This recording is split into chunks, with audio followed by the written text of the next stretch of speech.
Okay. Good morning, everybody. Welcome to the June 24th, 2023 edition of the Saturday Free School. As always, I'm joined by all the rest of the members of the Free School. And yeah, we have a lot to talk about today. As many people know, we recently had our Intercivilizational Festival here in Philly, celebrating the lives of Paul Robeson and the Most Honorable Elijah Muhammad. But that event also was shortly preceded by our event in Chicago, which was preceded by many other events, basically going back to our 10th anniversary in the fall of last year. And so, we're just going to take the first half of Free School to reflect and assess the festival, how it went, hear from people who were organizing or who spoke in different parts of the program. And I guess also reflect a little bit on, the past half year, I think, going back to the 10th anniversary, because this is kind of, I think to me, it feels kind of like a culmination of where the Free School has been moving for the past several months. So we're going to start with that, and then we're going to go to continuing our discussion on the 2024 election, discussing our Robert F. Kennedy Jr., Cornel West, Donald Trump, and especially in light of certain interviews, including one by Chris Hedges, who is, it seems, involved in Cornel West's campaign. But yeah, without further ado, I'm going to hand it over to other members of the Free School who were involved in the organizing committee and who spoke at different points in the event. And so I'll pass it over to Alice. Yeah. I think all of us are recovering from the event. As usual with our events, we've put a lot of work into it. And so following, oftentimes, all of us require a deep nap in a couple of days. But I wanted to start our discussion with the festival in terms of just talking about how with each event of the Free School, we're trying to do more and more. And we can get into it specifically as well with other members of the Free School, but this includes the emceeing and framing of the event of why we need to celebrate individuals such as Paul Robeson and Elijah Muhammad. The performances, whether it's dance, singing, jazz, and also the art exhibit. But carried throughout all these components are also the relationships that we've built, the Free School and others, such as the Church of the Overcomer, the Nation of Islam, and etc., over the past couple of months and years. And particularly as I've been reflecting, I think what I keep going back to is also the times, how, these times that we're living in, and in a bit we'll be discussing the presidential election that's reflective of larger changes in American society and the world, how that with Free School and our events and our weekly discussions try to reflect that, and also with the moment and with these exciting times to also put forward a grand vision for these times. And that's really embodied by what we had tried to do this past weekend, which is to celebrate their lives, but also what the ideas of these two individuals were, specifically that of an Afro-Asiatic reconstitution of the world and in the United States, and also the human values that have to accompany them, because both Paul Robeson and Elijah Muhammad, they represented individuals who had come out of the period of Reconstruction of slavery and of people who were striving towards freedom.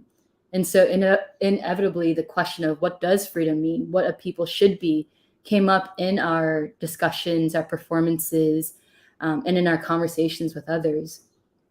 And I think what the event has also shown me is how much is yet to come, both in terms of, what we're talking about the world stage in the United States, but also our task in the Free School.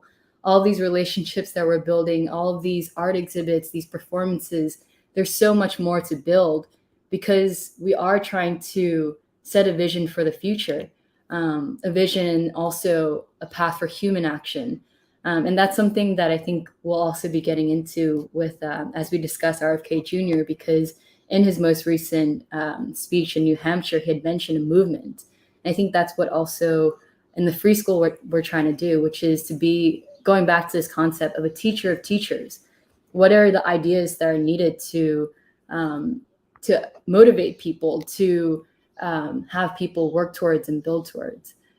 So I'm tired and recovering, but also very excited for everyone's. I know how everyone has come to process the event and how we all see free school moving forward together.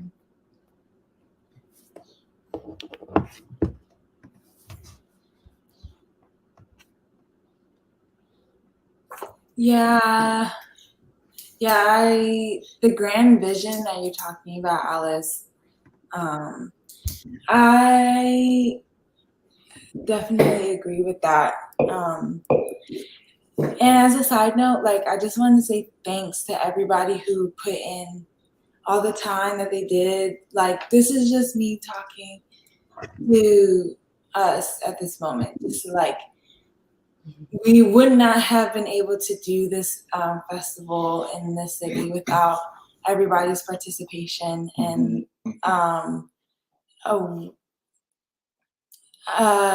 like creative application of personal willpower, of their own personalities. That's what everybody was able to contribute to in their own way. Because in reflecting about the event, like, it was a very personal event. The people who connected or came were people that we reached out to. So it's always a special thanks to the mosques who showed up, Mosque 12, 25, Brother Abdul Haq, Minister Rodney. There's always a special thanks to the performers that came, whom Chanda had reached out to the Cambodians, Purba to the Bangladeshis, and Ramya always coming with her own original creative work of art that she had taught her students to perform. And that even her performance in of itself is a kind of like a smaller viewing lens of the synthesis, this Afro-Asiatic reconstitution, the synthesis of the now and of the past, of like because of the civil rights movement and because of the Honorable Elijah Muhammad and Paul Robeson and India, because she had done like this performance around the idea of Maya Angelou's poem of a caged bird. I know why the caged bird sings. I know why the caged bird sings. And it was beautiful. It really was just beautiful. And I feel like we have not only like it's like a tighter bond with people, because in the same way that when we had gone to Chicago and we talked about how like, well, yes, like we'll deliver like to the DeSable Museum Paul Robeson, who he like actually is,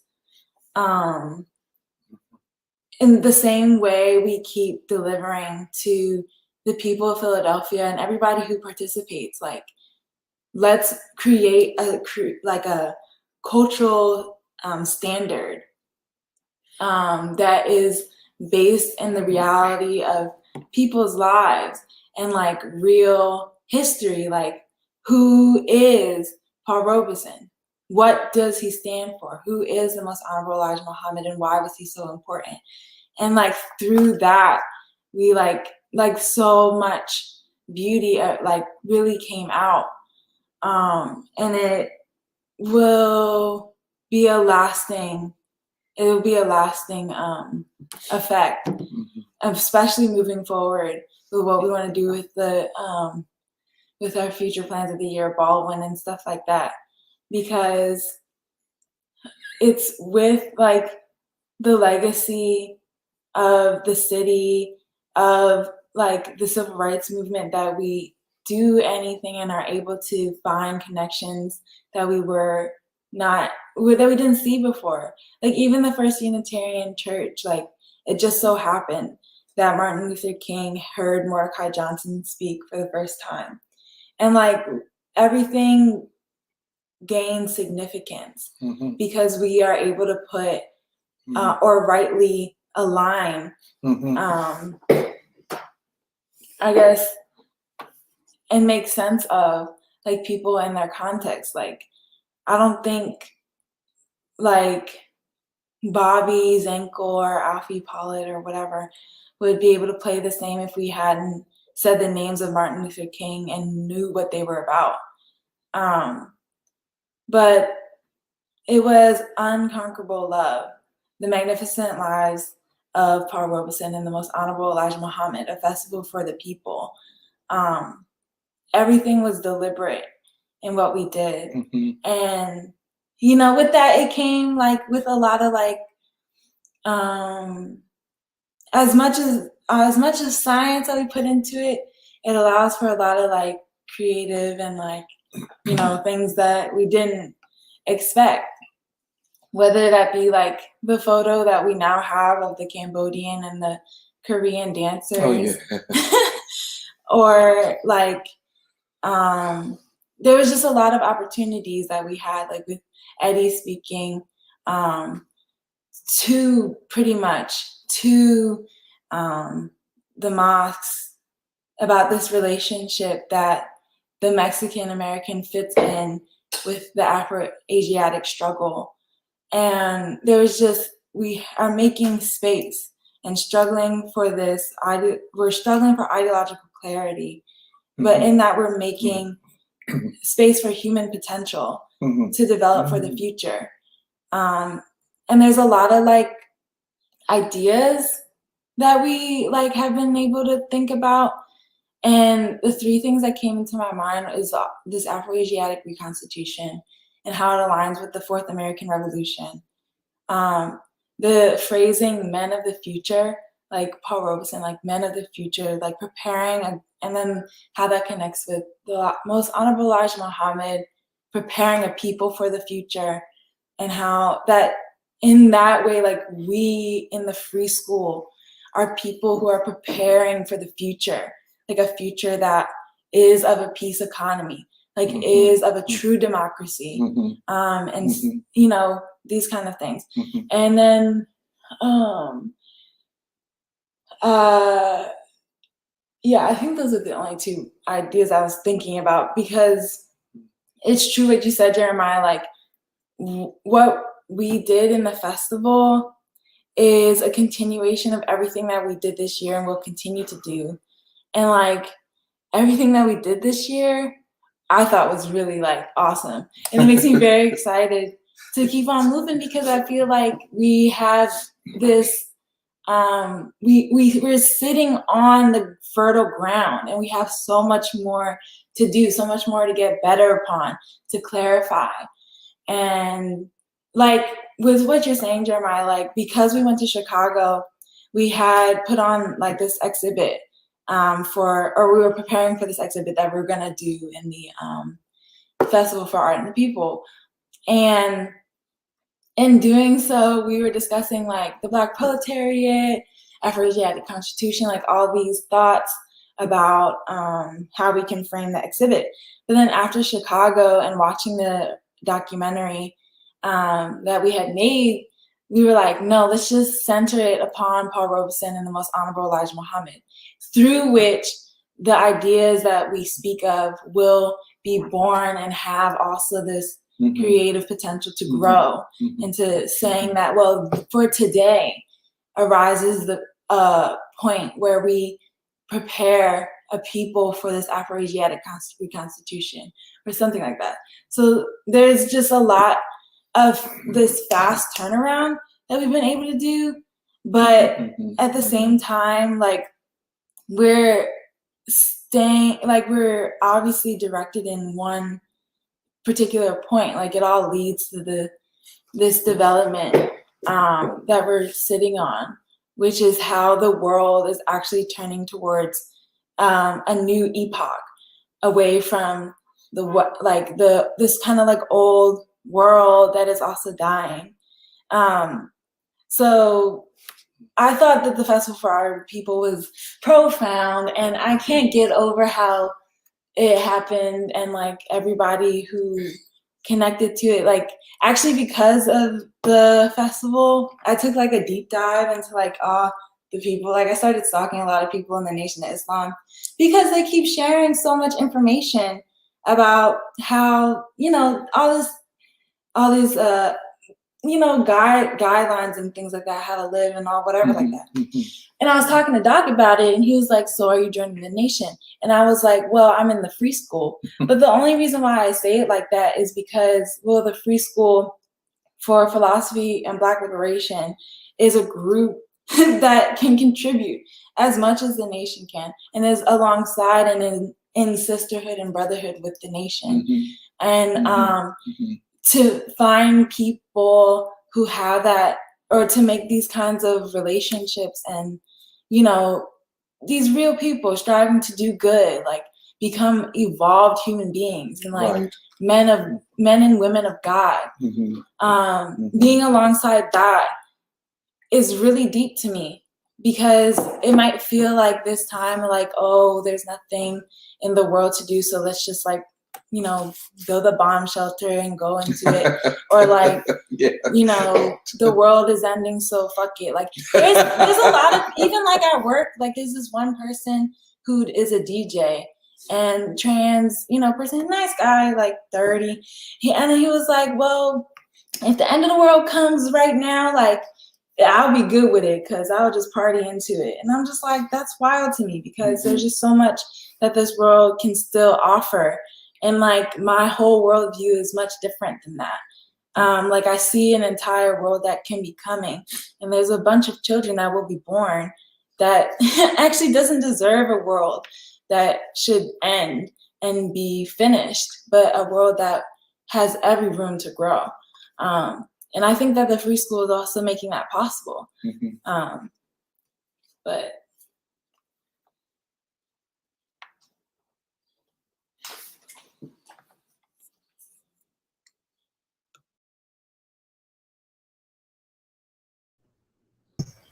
I wanted to expound on this concept of the futuristic vision of Paul Robeson and the Honorable Elijah Muhammad. I remember when we were reading Robeson, we talked about how the world was shifting in this direction. And we said, wow, you know, the people of America need to know each other. The world needs to know each other. And in America, you find the people of the world. And so you can achieve something here that is not so straightforward to achieve somewhere else. I don't know how many Cambodian people are in Korea and vice versa, but due to this circumstance, you have these two beautiful people that I think saw something in each other and like, oh man, that was beautiful, man. Let's take a picture together. I don't know if how they articulated it, but they just felt something that they're like, yo, we belong together, man. Let's remember this occasion and let's take this feeling with us. And that was just the people that I guess decided to take the picture, who felt confident like that. Maybe the moms were in a good mood. I know the kids were. Kids aren't like that. And I'm positive that other performers seeing each other perform took some of that feeling with them as well, and they had to shuffle in and out, and they had prior engagements and whatnot and stuff before. But I'm positive that they had to have felt this oneness amongst each other. And I know I felt it in the crowd. I wasn't performing, so I felt it, and I couldn't have been the only one. And so I think that in building this concept of the future, and we have some sound articulation as to what that really means. But you got to feel it. That's another way of knowing it, with your head and with your heart. And I feel amazed that we're able to do both very well throughout the whole experience. And I was grateful for the opportunity to articulate some of this futuristic vision as well, with my experience getting to know the Nation of Islam in Chicago, especially Student Minister Abel Muhammad. When I think about this futuristic vision, especially around this concept of knowledge of self, that is not it's not just something that's cool to know, but they elevate that knowledge of self into practice, into remaking yourself and others in the world around you. And so having that knowledge of self and that's world adding to that the world synthesis, we're making out we really can remake ourselves and make a new American people that take into account and does not diminish where you have some ancestral history, and really this gift of the Black freedom movement is something that has been gifted to you. That's your inheritance too. You have the wealthiest parents in the world, if you think about it, in this regard of this rich capacity for struggle that you can make a part of yourself, and this vision of the future that you can see yourself in. That's what I wanted to articulate to all people, and especially taking into account my heritage with Mexico. When you're not from the United States, the path that you have been charted for is the best that you could hope for, is to align yourself with the white forces, to elevate yourself in society with your status and position and wealth. And okay, you probably don't want to, no one wants to be at the bottom of society. You should hope to get educated and make a little bit more money than maybe when you first got here. But for what ends, and how are you going to relate to the rest of society other than just doing for yourself? What with people like knowing really a man like Minister Abel Muhammad, you have a shining example of what that means to become a part of the society, but in the fullest way possible. And it's really more enriching than money can buy and career can buy. And is really what the immigrant and anyone else that comes here, you say, I do this for my kids. I want my kids to have a better future. This is the better future, man. I promise you that. Yeah, Eddie, what you said actually reminded me of something that Nathan and I were talking about last night, which is how I think a lot of us in free school, but for Nathan and me also, like our parents are immigrants. And so they carried a certain attitude into their experience in America that kind of avoids the question of the American identity. There's the Immigrant Script, which is, don't involve yourself too heavily into the political or the social landscape of America, and just try to make a good life for yourself as an individual, and then also your family unit.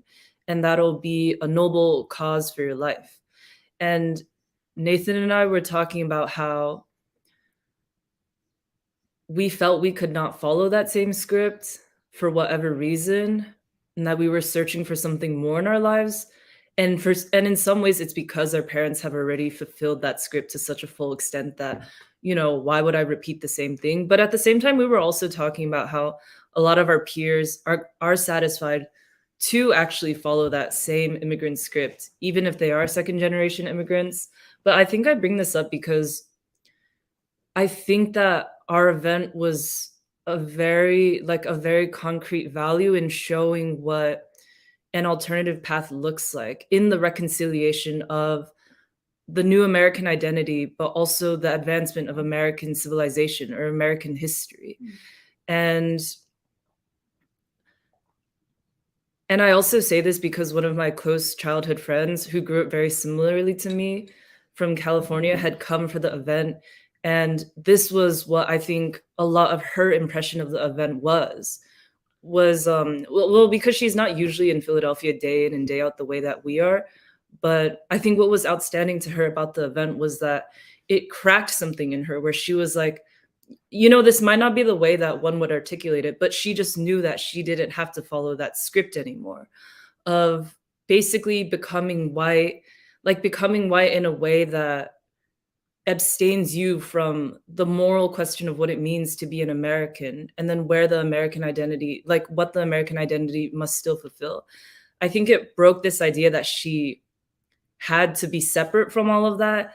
And it folded, in some ways it folded her into this like new American future, because I think that this event that we had, I couldn't stop thinking of the 10th anniversary that we had in September and October last year. And I think that, like Jeremiah and other people mentioned, it is a development or a continuation of our past events and our past formulations. And I think that some of these formulations that we're beginning to see concretize in a new way, like the emergence of a new American people, of course, like this idea that the future is ours to win, that there stands a future, but also it can be won, it can be developed.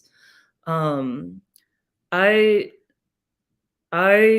felt that the event was a testament to a lot of that. And I think it was also the 10th anniversary that helped me situate and absorb this event more deeply in some ways. I also wanted to add that at the start of our discussion, I started thinking about Curtis Mayfield's song, New World Order, or maybe it's his album, New World Order, a lot, because I think that he actually released it in the 1970s or 80s, which is kind of interesting because it comes a little bit after the Civil Rights Movement or after the fever or the climax of the Civil Rights Movement. And it's, I don't know, the moment it comes out of is special, where, things are a little bit quieter. There are new beginnings in America, but also, certain revolutionary moments have ended. But he's saying like a new world order will come. There will be a brand new day. And then on that note, I started thinking about this 1962 essay by James Baldwin called The Creative Process, that is not very long, but I think is extremely important and always has to say a lot for any moment in American history. But he talks about the search, basically the moral responsibility of the artist, but how much that is in dialectic or in relationship to the larger search of a nation for its identity, like how a nation makes sense of its past in order to move toward its future. And I wanted to read, if it's all right with you all, the end of the essay, this paragraph, because I think it explains a lot of why I think our event was significant and why I felt that it really deepened my belief in this American future and the American people. Okay, I'm just going to read it because a few people nodded. But he writes, so this is James Baldwin, 1962. He says, "The dangers of being an American artist are not greater than those of being an artist anywhere else in the world, but they are very particular. These dangers are produced by our history. They rest on the fact that in order to conquer this continent, the particular aloneness of which I speak, the aloneness in which one discovers that life is tragic and therefore unutterably beautiful, could not be permitted. And that this prohibition is typical of all emergent nations will be proved, I have no doubt, in many ways during the next 50 years. This continent now is conquered, but our habits and our fears remain. And in the same way that to become a social human being, one modifies and suppresses, and ultimately, without great courage, lies to oneself about all one's interior, uncharted chaos, so have we, as a nation, modified or suppressed and lied about all the darker forces in our history. We know in the case of the person that whoever cannot tell himself the truth about his past is trapped in it, is immobilized in the prison of his undiscovered self. This is also true of nations. We know how a person in such a paralysis is unable to assess either his weaknesses or his strengths, and how frequently indeed he mistakes the one for the other. And this, I think, we do. We are the strongest nation in the Western world, but this is not for the reasons that we think. It is because we have an opportunity that no other nation has in moving beyond the old world concepts of race and class and caste to create finally what we must have had in mind when we first began speaking of the new world. But the price of this is a long look backward when we came and an unflinching assessment of the record. For an artist, the record of that journey is most clearly revealed in the personalities of the people the journey produced. Societies never know it, but the war of an artist with his society is a lover's war, and he does at his best what lovers do, which is to reveal the beloved to himself, and with that revelation to make freedom real. I think there's so much about that paragraph, which is the last paragraph of the essay, that like I could just go back and forth about the event, like why I see a relationship between the two, but I think like that last line, you know, to make freedom real.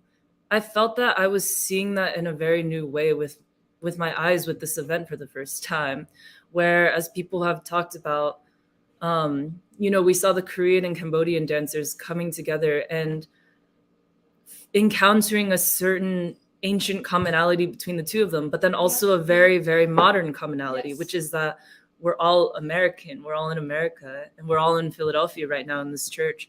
And then also, of course, the musicians, which I had seen both the Alfie Pollett Trio and the Bobby Zankel and the Wonderful Sound perform before, but never like that. And when I had spoken with Bobby after the event, he was very explicit in saying that so much of it was because of the audience, the way the audience was responding to the music, which drove the musicians to respond a certain way to each other and back to the audience. And so it just kept building and building and building for that 45 minutes that they were playing.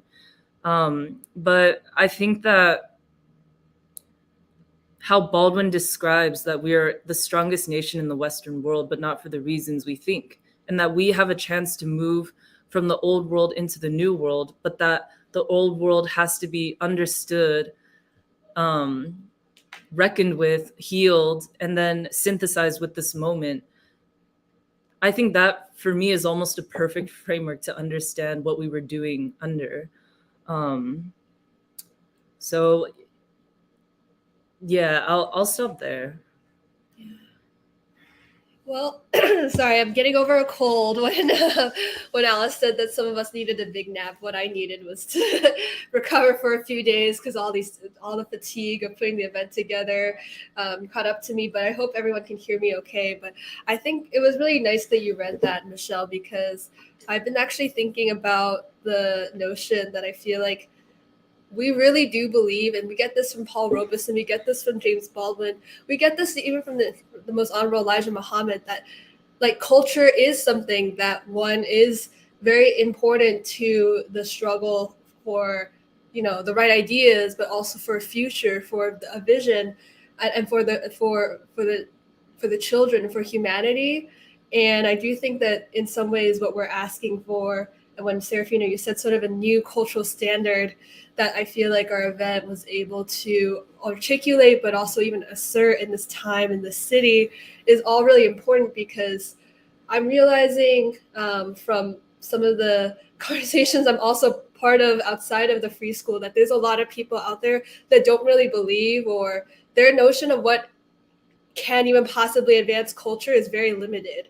Like, I don't really think we here, like anywhere else, unless you even look to the examples of history that we study, you know, read about Paul Robeson and his notions of what this human universal is, or all of the types of concerts he did, all the types of songs and languages he learned, as if he wanted to very much sing and speak in the same tradition as those people, as he saw them as part of himself, but also beginning with the sorrow songs. I just think it's a really powerful thing, because I'm trying to understand why it was a little bit challenging for me to share this event or describe it in ways that I feel like capture the full profundity of the event, because I do think that to perhaps the untrained eye, it could seem like there's a lot of events that go out there and try to bring together a smattering of multicultural performers. But in that sense, like, to try to fit what we did into the identity politics, the sort of woke culture, it's again about segmentation. It's about, like, it's not really about the sense of the collective unity or even a remaking of the American people. And I think that was even something that was just so foreign to some of the ears that I was just trying to communicate with. And I found that to be really interesting. I started thinking, like, is it that where the West Western civilization's notion of what is the way to advance culture, it has certainly advanced a lot of its culture, but I feel like today it's a sense that like there's a lot of individual experimentation that like that can only, you know, it can be only very obscure and anti-human and all of that. But I think what we asserted was so different, because I do think that our lineup of folk singers, even very civilizational traditions, as Michelle pointed out, but also that sense of the newness, and that you could say that the jazz performers that we invited are very, they're also these guardians of a certain tradition, but they're always reinventing it. And like, there's so much, like as this huge event kind of was almost a jazz ensemble, like playing off of each other. Like our whole process of putting this together was at certain points very much law and chance, but I cannot deny that there was so much improvisation almost that happened because we like went to Chicago and were affected by and so the exhibit change and parts of the, you know, sort of way we were just thinking things just got deeper, you know. Nothing really, I think, dramatically became something different as so much as I feel like sharpened. So I just wanted to say that I just feel like I'm very much excited about how our event asserted the notion that, like, yes, an avant-garde exists, but the avant-garde is also rooted in the people, and a sense of a future, and a sense that, like, in this way, like, culture can and should be advanced in ways that I feel like there is a lot of stagnancy that I feel like the discourse around art, this discourse around ideas, this discourse around the future is really stagnated because of the universities, of the way I feel like the ruling class is trying to, I think, suppress the sense of a sky, or sense that like they're very much like examples of all of this whole process that I feel like we really came to understand, like when I know Serafina and I, we had a lot of conversations, but so did the entire exhibition team, you know, about like what it is that we were trying to put together, certain progression of arc of that we wanted to tell through not only the exhibition, but through the whole event, which I think culminates in the idea of like that Paul Robeson and the Most Honorable Elijah Muhammad were men of the future, and that there is a process by which like new human beings are created, but in turn, I think a new society comes into being. But what kind of society will that be? Like, how will what is the struggle to, I think, really return civilization, or the creation of, you know, history back to the people, or even the sense of the Afro-Asiatic reconstitution of humanity? And I think that this is all just like very much yeah, like bringing a sky to, I think, a lot of people that may not have really believe, like in this moment, they just, even if people do deep down believe that that is just how culture is created and advanced, but live in a time of stagnancy, it can be hard to feel it until you sort of come to we had to work very hard to obviously make this event come together, but it also, I think, brought a lot to everyone's horizons. But it seems like there's also so many people now who, you know, are very much excited for the next steps that we may take, including because of this anchoring in the sense of James Baldwin. And so the year of Baldwin will be very crucial. And I haven't even touched upon how incredible it was to really also get get everything that I was sort of saying from all the relationships that we have built, all the different travels. We learned so much from the Nation of Islam. We learned so much from all those different mosque visits. We learned so much from listening to student minister Ishmael speak, I haven't gotten to touch upon that, but I do think that before I get too carried away, I wanted to put back that sort of sense of appreciation that we sort of gained all of this insight, or all of this instruction from working so closely and getting to know them.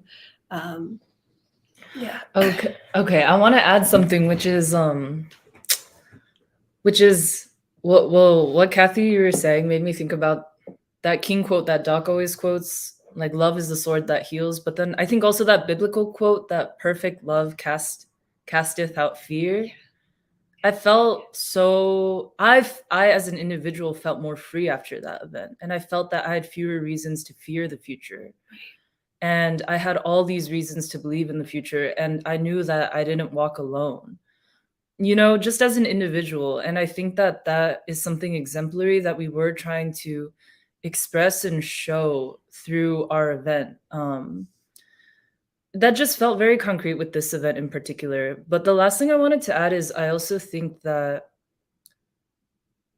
our event, but also what we're doing as Free School, will be an important anchor point for me going into the historic 2024 presidential election, because I think the election is already revealing itself. Well, I think one thing that the election is already really beginning to show is how intense and how real the ideological struggle is, because you have all of these contenders like RFK, Cornel West, and Trump, who we've been discussing the past few weeks, who are entering the battlefield from very, very different angles and making alliances that sometimes overlap and a lot of times don't. And a lot of it is also happening online, but I think that for me, it has been a lesson in how much ideas and which ideas people choose to take up do determine the future.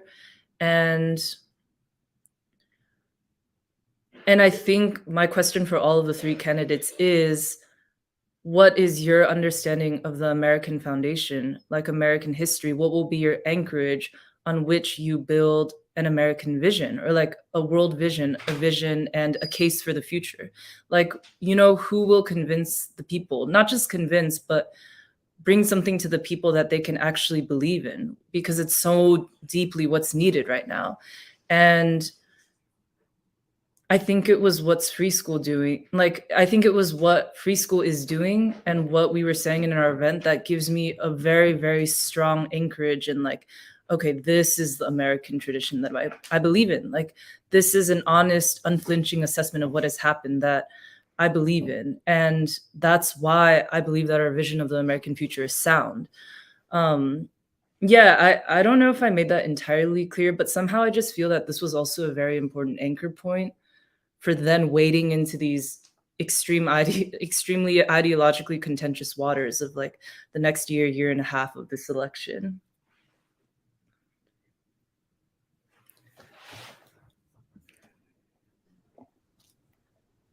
Yeah, I just wanted to add, I guess with the presidential candidates as well, that's connected to this conversation is is the idea of war and peace. How all three are putting this question of war and peace on the center stage. And that's also very much connected to this idea of democracy. Like, what are to be relations between countries that don't necessarily will agree on everything, but will agree that peace is a central task. And the reason why I also connected to democracy is because I think through what we've come to call the Afro-Asiatic reconstitution of the world, and exemplified through the event, is also this idea of democracy, where what we're challenging, as Kathy was saying, in regards to art and culture, is a world in which Western art, Western music is seen as the pinnacle or seen as the standard. Like whether it's hip hop or rap, like those are exported to throughout the world. And instead, what we've shown through this event, or actually even to talk about like Western art, and that is a generalization, but many of the art today is meant to numb and to make people feel just comfortable and just complacent, and you just listen to it when you like drink yourself to sleep, all that sort of thing. But instead, like, what is an art that actually makes people expand like their minds and to really grow and transform in the process, like the way that Michelle was describing of Archie and Bobby interacting with the audience and them interacting with each other. And back to this concept of democracy, where do you see individuals or groups like Bobby and Alfie, along with Cambodians, Koreans, the best of civilization, so much beauty. To say that the art that's coming from the best of America is on the same level as the best of the civilizational art that comes from Africa, of Asia. And isn't that what we're also saying with, politics and international relations as well, which is that there isn't just a supremacy of one group over another. And the reason why I even say this is because I think through our preparations for the art exhibit, a section that a couple of us had worked on was on Muhammad Speaks. We looked into all the archives of the Nation of Islam to dig through what was it that Muhammad Speaks was trying to, what are the ideas that was trying to share with people at the time. And what we had seen, this central thread was that in trying to discover Black America and trying to discover what the Black freedom struggle would look like, it looked towards the world as well. And Shambarto, Samir, and I last night, we were talking about how it was only in Muhammad Speaks that you could see someone like Tagore found. And that's, or even, the fact that Mosque Miriam in Chicago, that was a donation or a loan from Muammar Gaddafi of Libya.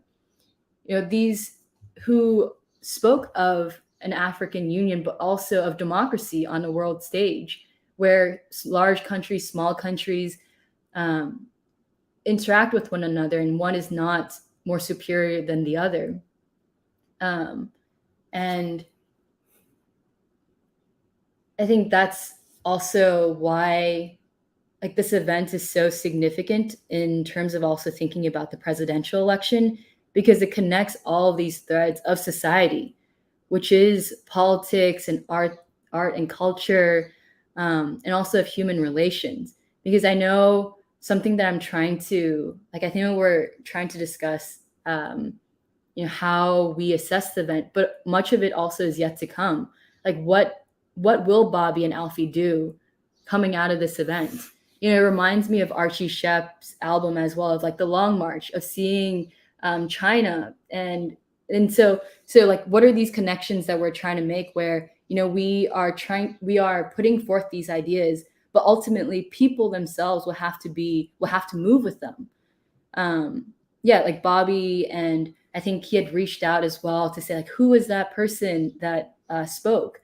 And then I guess others have spoken about the Koreans and Cambodians, because nowhere, because as we were doing outreach and talking to people, you don't see an event like this for the people, really for the people, something that's free, something that's so beautiful, where people are treated well, and we've put so much effort into the ideas as well. And it reminds me of those concerts that Robeson had given, where you see him standing, singing to these miners. And there's nothing like that that we've ever really seen in our times. And I think we are trying to build in that legacy. Oh, sorry. Well, I just wanted to build on what Alice is saying, because I think a lot of the value in us talking about the festival and even the events that led up to it is that I think for people who primarily join us via live stream, I think that there is there is an impression of what the free school is, which is primarily just us talking about ideas. And I feel because many people are not able to join us in person, but we hope that you can join us in person in the future, but that there is an aspect to which the actual practice of what we do here in Philadelphia or in Chicago, I think that is not understood as much or recognized as much. And so for me, a lot of the value is actually, even describing what it is that we're doing here in Philly, what it is that the Robeson event was doing in Chicago, and that kind of thing. Because actually when during the event, the things that it reminded me the most of, and what I felt we were in, not just the tradition of, but actually trying to build on certain certain traditions, was the World Festival of Youth and Students, which ran basically from the end of the Second World War up until, I don't know if they still happen, but yeah, this was something which was, I think, in the Western world viewed as basically like communist propaganda. But actually, like when you think about it, it's like, yeah, like this was something that was kind of pushed by the socialist countries, but essentially encompassed the entire world. And there was even one in like North Korea in 1989, I think, where like, yeah, basically like people from all over the world, like not just the socialist countries, but also like Australia, even the US, like places like that, they came, and you had spaces like these giant festivals where especially young men and women from around the world, who are also representatives not just of their countries but also of the struggles of their countries, where they had a chance to know each other, and to also not just know each other like on a personal level, but also to know each other's art and culture. And I think the other thing that our event is in the lineage of is, yeah, like the civil rights movement, in which what we are, I think part of how I understand what we're trying to do in the free school right now is basically, how do you actually build on that tradition of what nonviolence was trying to do, which was not just it was, yes, to protest against injustice, but also, as King says when he's talking about Du Bois and Black Reconstruction, where King says, what Du Bois pointed out in the Reconstruction period was the fashioning of a new creative relationship between whites and blacks, between the white worker and the black worker. And this is what we in the free school are trying to do, which is to help facilitate and to forge and be part of the creation of new creative relationships among people, among artists, among ordinary people, among institutions of the people. And I think that this is what is really exciting, because, yeah, I feel like this is the part of like what free school does, which you can only really experience if you're here in person. I feel like videos can capture to some extent, but not totally, just like what it means, as many people have said, like, what does it mean for Koreans and Cambodians to perform right next to each other?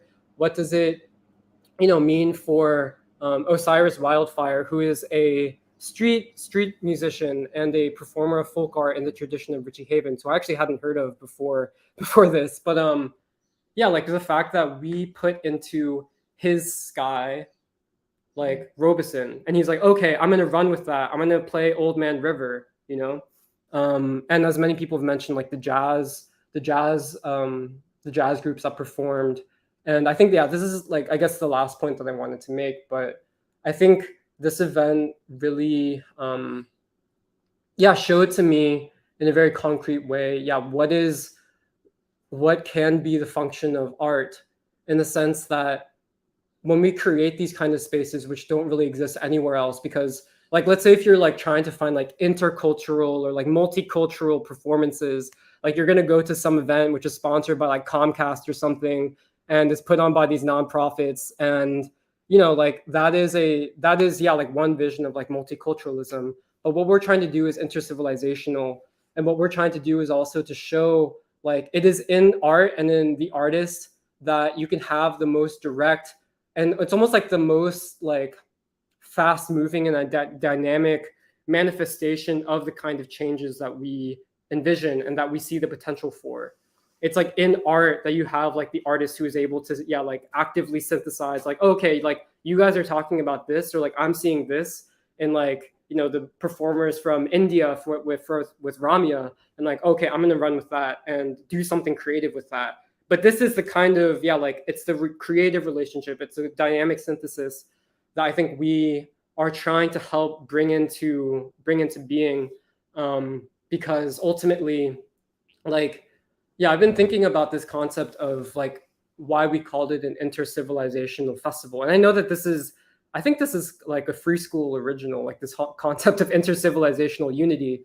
But what it makes me think about is, one, the fact that to talk about civilization as opposed to like multiculturalism is, one, to give people, I think it gives people a sense of, I am responsible for a long past and a long heritage, but also to talk about civilization means that I am responsible for a future, right? And that what I do has consequence for the future.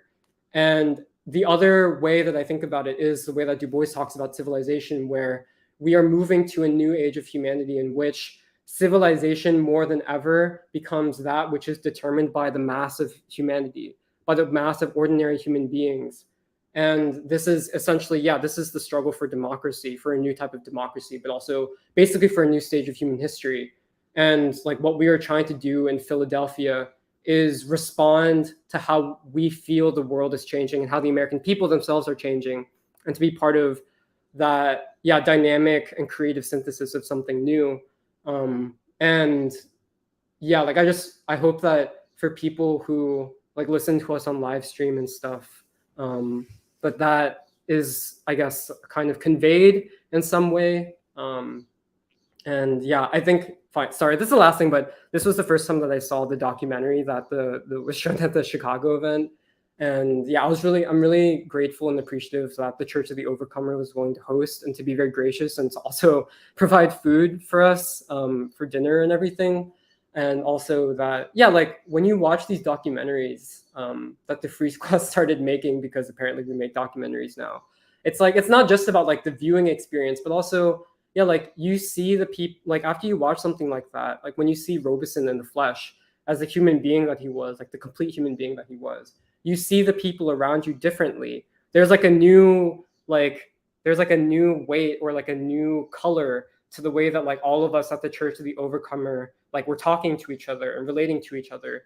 And I'm just very excited about, like what we're doing in the Free School, how we're continuing to move, and how we can continue to, to experiment and to be creative in fashioning new ways of, like fostering like this creative dynamic relationship that King talked about, and that people like Paul Robeson and the Most Honorable Elijah Muhammad were also like embodying in themselves as like people of the future, like Serafina was saying. Yeah, so we, that's so interesting you say that. We actually screened the documentary again at my workplace at the Institute of Racial Justice in Loyola, and the response was like magnificent. One woman actually said that if I had seen this as a child, my life would have been different. And I was just really shocked because she said, I knew about the civil rights movement. My family participated in it. I did not know about Paul Robeson. But I know that I benefited from him. And it's just, it really moved people just so profoundly and in ways that I think we don't know. But her also saying, this is for now. His time is now. I think there is a sense and there's a spirit, especially in just people. People know that his time is now. And I also just wanted to say, based off what everybody was saying, I think it's this question of how America will relate to the world.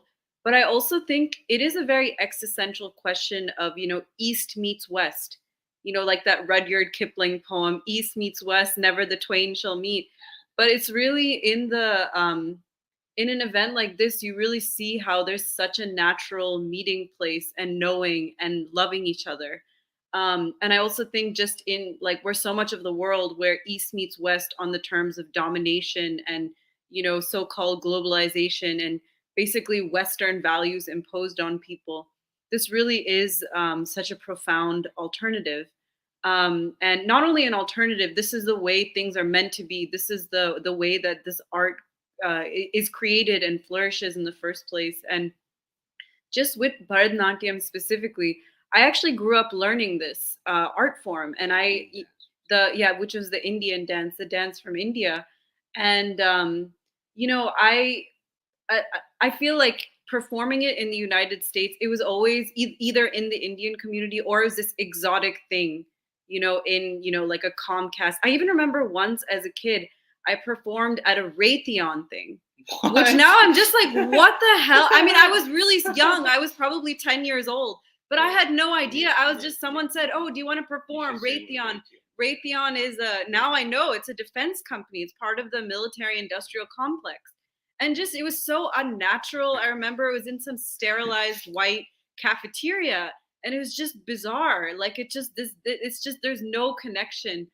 But then seeing all these young children at this church, the Unitarian Church, where King heard Gandhi's message from Mordecai Johnson, also seeing these young children taking pictures in front of the foam board with the Honorable Elijah Muhammad.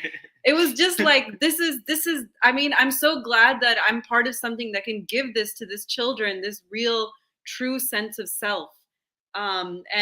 This is really where this art and culture belongs. And even how Ramya, she's so creative. She's seeing new things. She even said, this isn't just an old, because I even remember growing up, we just learned the old stories, the old mythological tales. And I have to say, I mean, I learned about it, but it didn't completely make sense to me because I didn't have the context to understand it.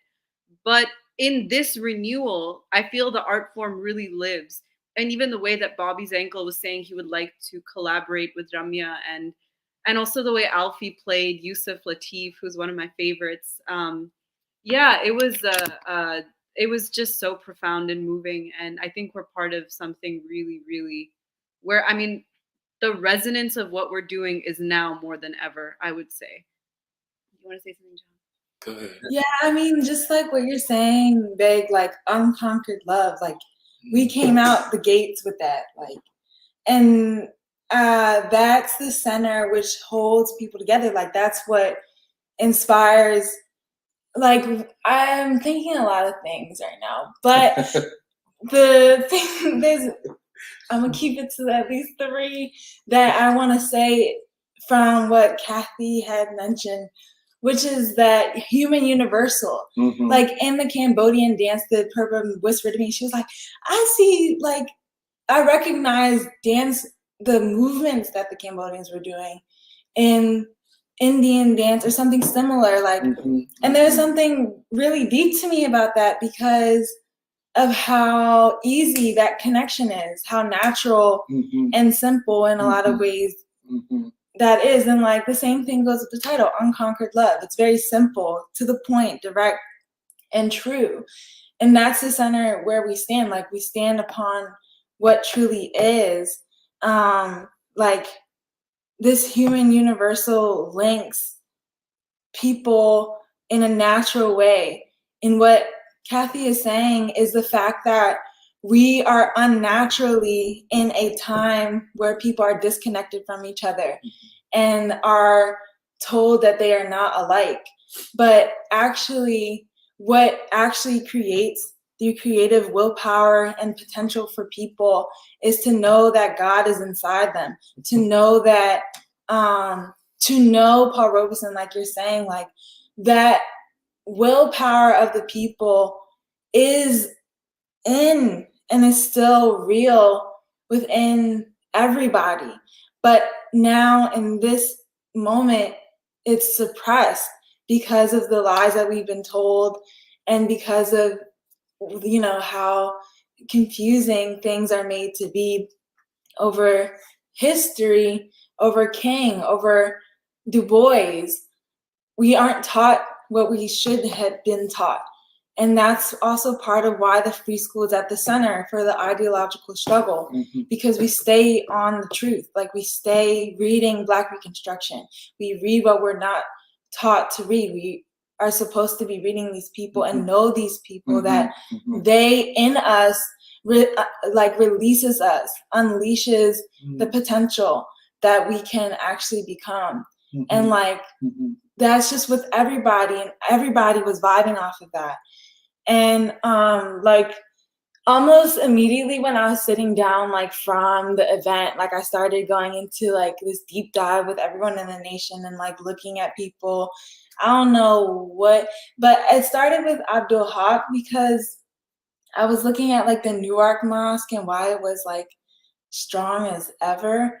Like it's a strong mosque, and their connection with the other grassroots organizations and like them involvement with the city. I was like looking that like, well, yes, they know that to also unleash the potential of the people, not only do they have to be clear on how to do so, like what moral developments do children need, what relationships need to be made, but they still have the center of clarity upon what to say, how to act, what tradition they stand upon, the Honorable Elijah Muhammad, Louis Farrakhan. And what that leads to is the same of what we're being led to. The Afro-Asiatic reconstitution,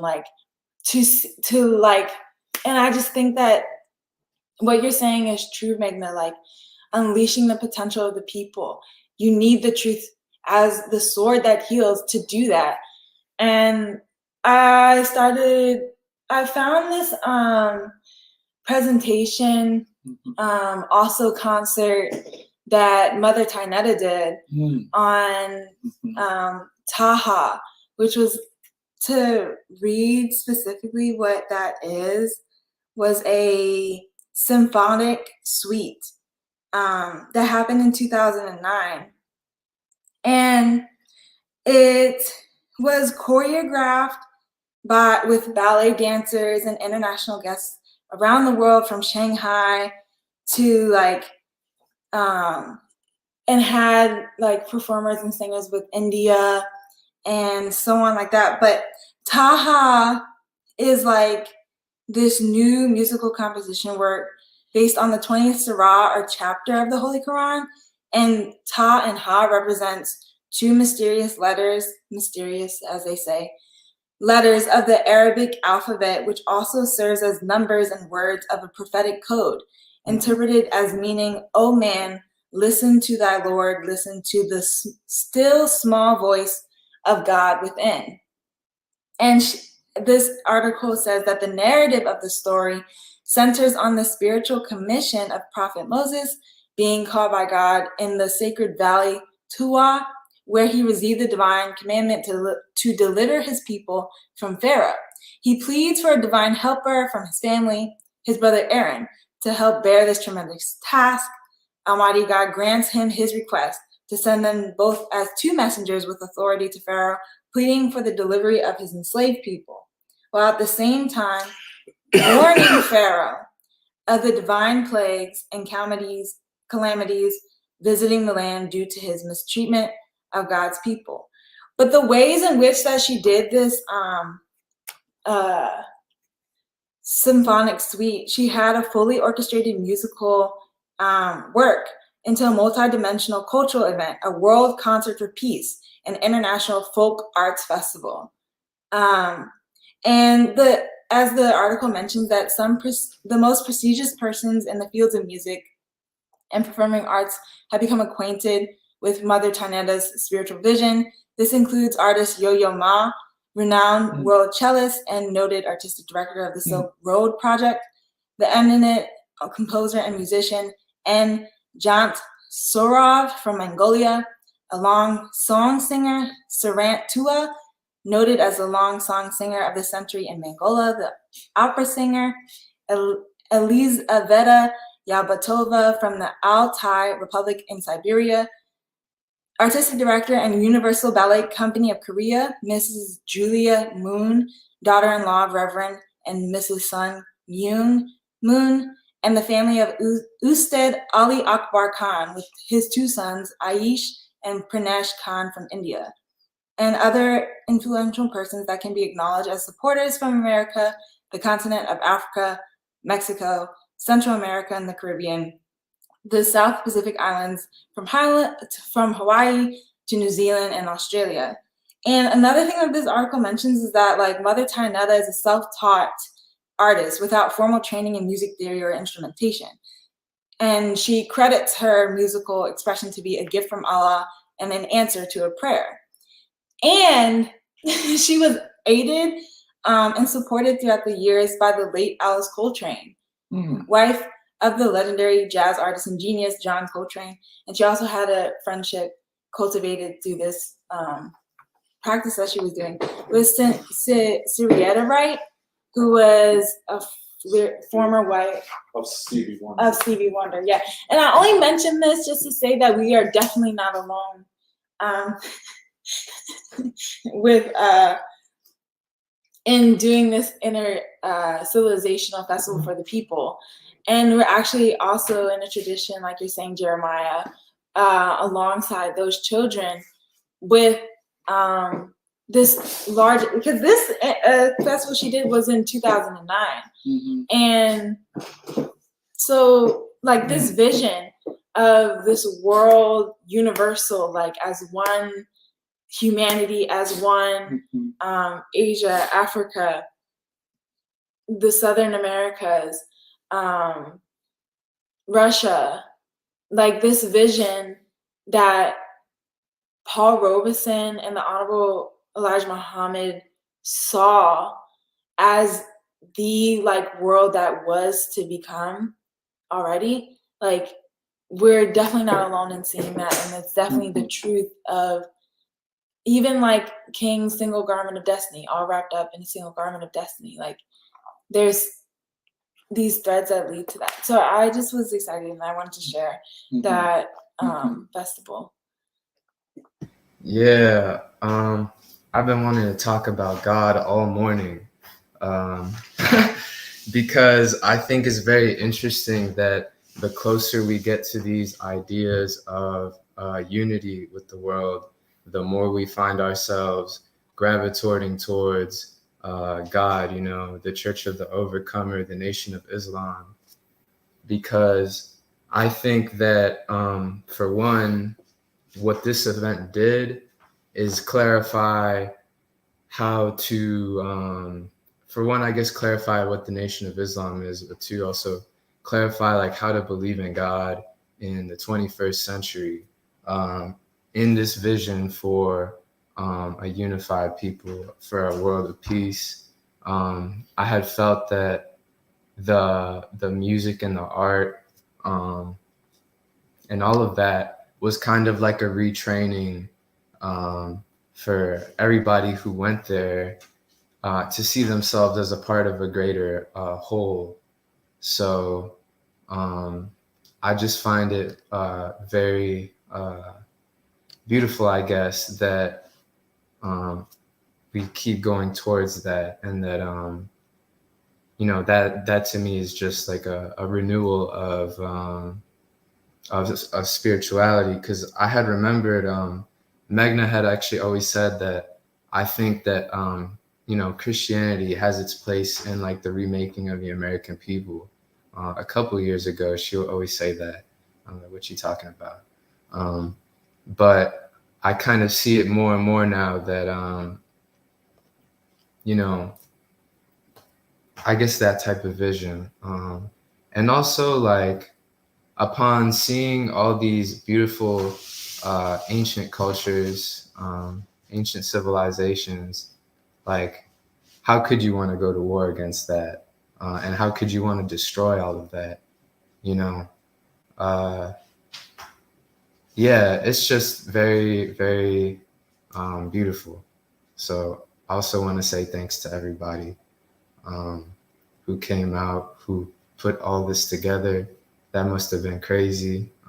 There was so many, so many different people and moving parts, and I'll just say thank you all. Wait, Nathan, really quickly, I actually really appreciate you saying that.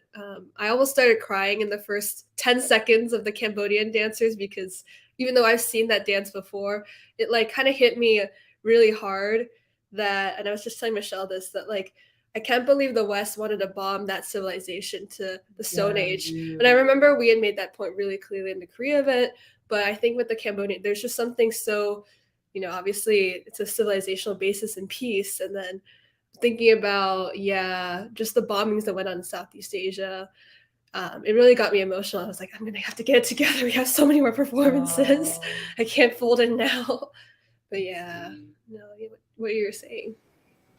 What y'all are saying is helping me make this strong assertion here I'm about to make, related, I guess, to even the Cambodians. And really drawn, I guess, from what Michelle said about the American identity.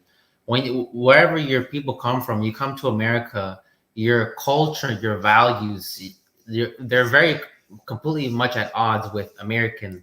When I say American, I mean like decadent Western society, completely at odds. And maybe where you came from, like the Cambodians, they tried to exterminate your people, and you're kind of removed from all that truth, and you come here and whatever you're able to hold on from your cultural values, like how does it exist in the society? For some people, I guess Meghna, you said, and on the weekends they had you performing for Raytheon. Other people, at most, maybe they have some cultural dress on the weekends, and so what I hope and what I would have liked to make a stronger assertion that has become clear to me now, that for your culture and your values to have any place in America, it has to be tied and been a part of the Black freedom struggle, because this is a culture and values that are American, that are for struggle, that have the capacity to survive and persist and propagate in this country where anything positive, anything progressive is under assault. Uh, and really, the best of your culture and your values, wherever you came from, came out of struggle. And so, for it to truly persist, it has to continually be part of struggle. And in this country, it's the Black freedom struggle that identifies the task of our times and a way to get there. And so, it just is the only way forward, man. It's the only future I see, and I hope that young performers that come and see this and are trying to make sense of their lives and how to relate to this this heritage that their parents have been wise enough to try to carry with them, can feel that they can persist in being themselves in America, with something that we have to offer with the Black freedom struggle.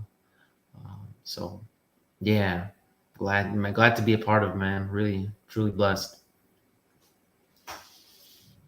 Yeah, it's a deep thing. I'm also just thinking as we're discussing about, like Kathy was saying and other people are saying, Eddie was saying about how the only way for these civilizational values and traditions to survive is to be linked with the Black freedom struggle. And I totally agree, because I think that all these traditions were basically they were developed through struggles. That's the thing, is the people of these different civilizations, the masses, the peasantry, the working class, are the ones that really develop these cultures, is what we call, like Robeson said, the folk cultures.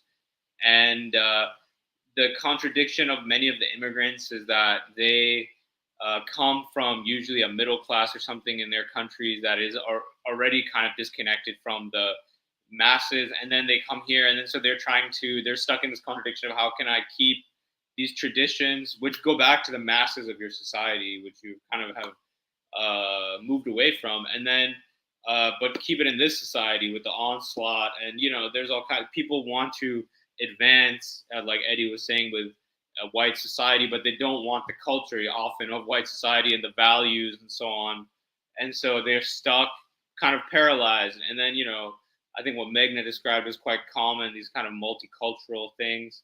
And but that's the thing, the Black freedom struggle, because it's a culture so rooted in the struggle, the democratic struggle. And so that's a natural place for all these traditions. And that's really the only way they're going to survive. I mean, I think that's kind of the message, is that they're only going to survive through being linked to struggle and through being connected specifically with the Black freedom struggle and serving a greater cause, serving the cause of peace, of democracy. They're not just there for, people's entertainment or things like that, or, people to force on their kids to be like, oh, you have to know this because this is from the old country or whatever. Otherwise, it'll die. Like, look at what happened in white America. I mean, most white Americans, they'll know like vaguely, oh, my grandparents came from Poland or Romania or Germany or whatever, but I don't know one word of that language. I don't know anything about that culture. The only time that I'll bring it out is like, oh, with the Ukraine war, all of a sudden I have to become a Ukrainian. Somebody who's like 6 generations ago came from Ukraine is now like an expert on Ukraine and is like, let's go. Anyway, very opportunist is what I'm saying.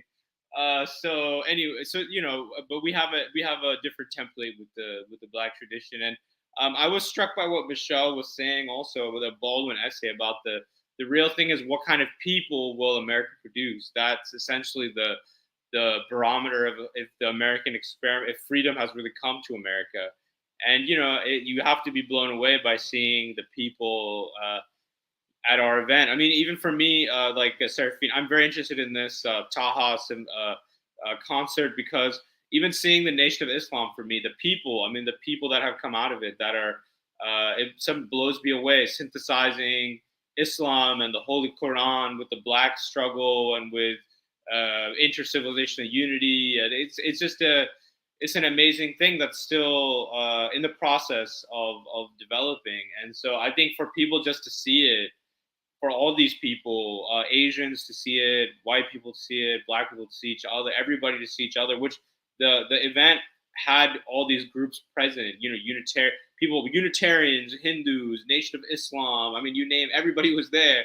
And so, yeah, that's just it's a powerful thing, that human element, that human, you don't know what's developing out of it. It's not just a melting pot. It's something even deeper. It's, I don't know. It's one of those, those things, chemistry experiments where you mix a bunch of stuff together, but for freedom and democracy, not just, for the sake of multiculturalism. So anyway. Yeah, and it's like Kathy was saying, it's not just, what you learn in universities in the Asian American framework is we want the salad bowl, not the melting pot. But it's so superficial. Okay, great salad bowl, and you're still bombing these countries. I mean, this is so much more. This is way more deeper, and the commonality around these values. It really is a higher sense.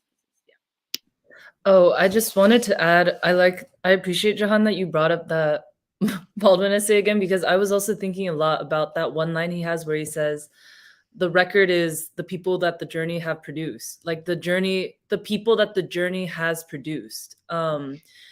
Because I kept thinking that during the event, and that's also why I was crying so much, especially when the musicians started playing, because I thought to myself, oh my God, how is it that these musicians have been able to survive all of this and maintain what they have maintained? But even more than all of that, how are they creating with so much strength and integrity and creativity, what they're giving now? And I think all it takes is that one line from Baldwin to really crystallize everything I felt. Like, the record is the people that the journey has produced, because I just thought to myself, like, yeah, there is an American reality and there is an American future. Like, and this is why, I'm sure we'll get into it, but this is also why Chris Hedges is so wrong, or Norman Finkelstein is so wrong about, America being a wasteland, because it's too much for me. It's not just the musicians, it's the dancers, it's the attendees, it's the men and the women of the nation. Tell me there is not a new world order emerging. Like, you know what I'm saying? There is.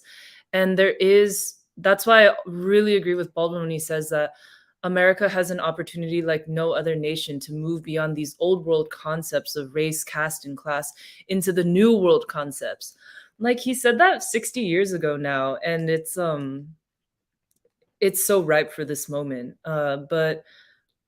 But once again, I just wanted to say, I think seeing so concretely each of these personalities which were produced, each of which were so brave, so beautiful, so unique, extraordinary, so distinctively American, each rooted in their civilization, whether it be Asian or African American or something else. And yet so much a human being of this nation, this moment, and the future that we're moving toward. That really broke me. So I just like that you brought it up again, Jahan. If I could just say something, everybody there saw each other and they saw the world through tears in their eyes.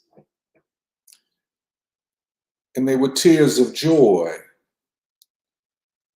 but they saw each other through tears in their eyes. And for musicians, especially, let me say, who play in the avant-garde tradition, which is the tradition out of which Bobby Zankel and his group comes, to have the musicians on the stage weeping and crying. The avant-garde is not generally associated with that type of emotion, you know. And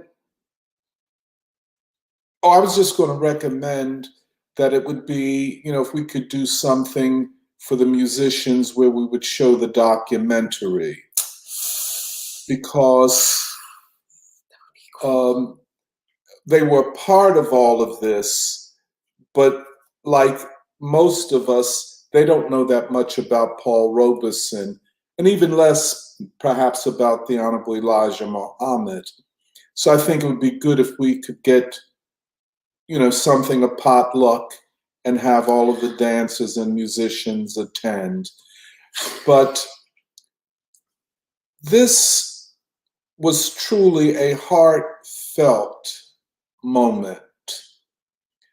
And it said to me that if it happened there, it could be the paradigm of what it would look like if the American people are freed up to know each other, to learn about each other. And it is emancipating.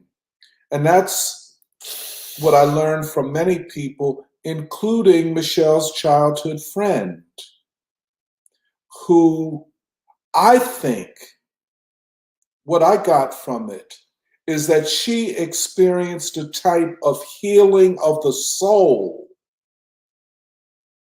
which she had not experienced, which she yearned for, a healing of the soul.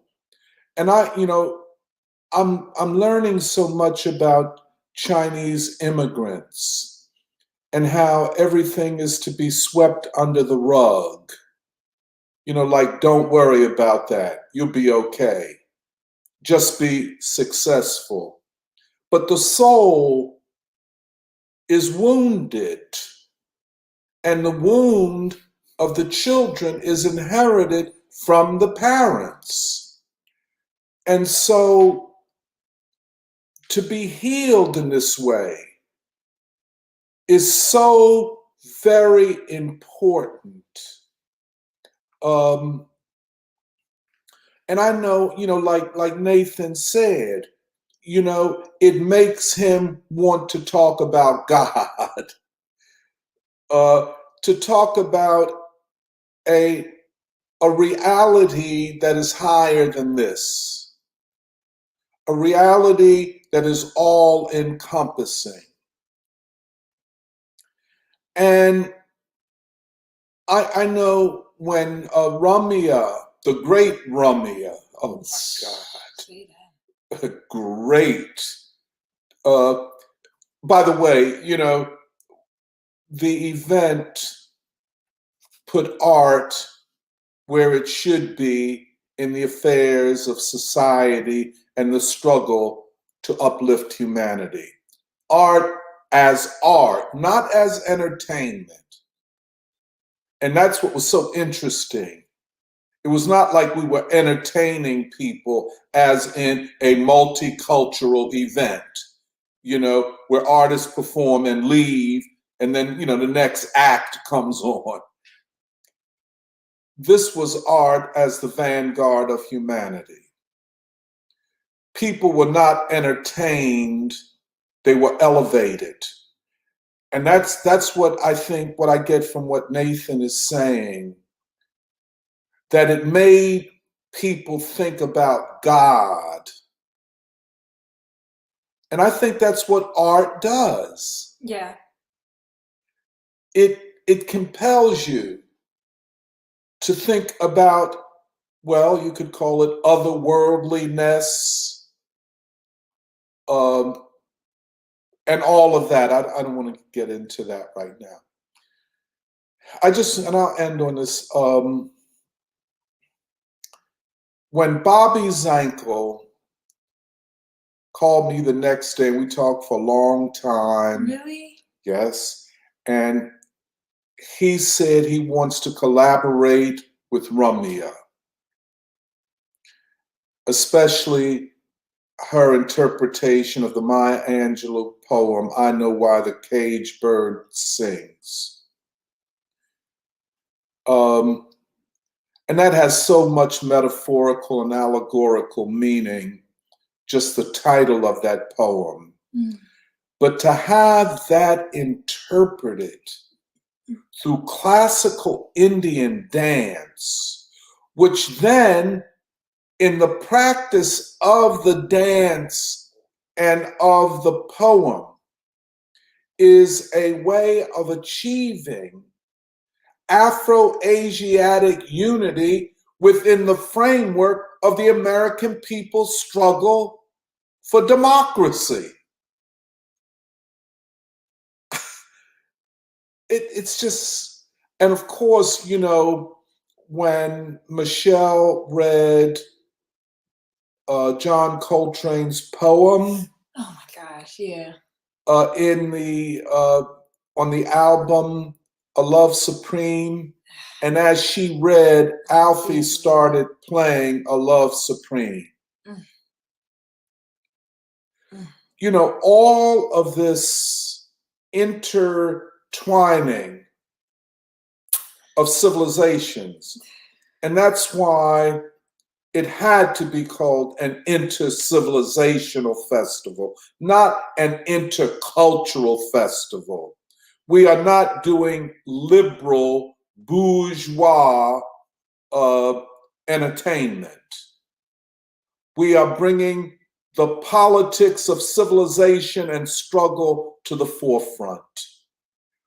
And without going into a lot right now, anyone that thinks the trajectory of the struggle for democracy and freedom in America in the 21st century will look like Europe of the 19th century, they are completely off base. It's not going to look like that.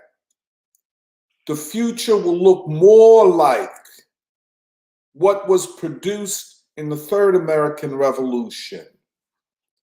That's what it's going to look like. And thus, the creation of a new people is a precondition for the creation of democracy and freedom.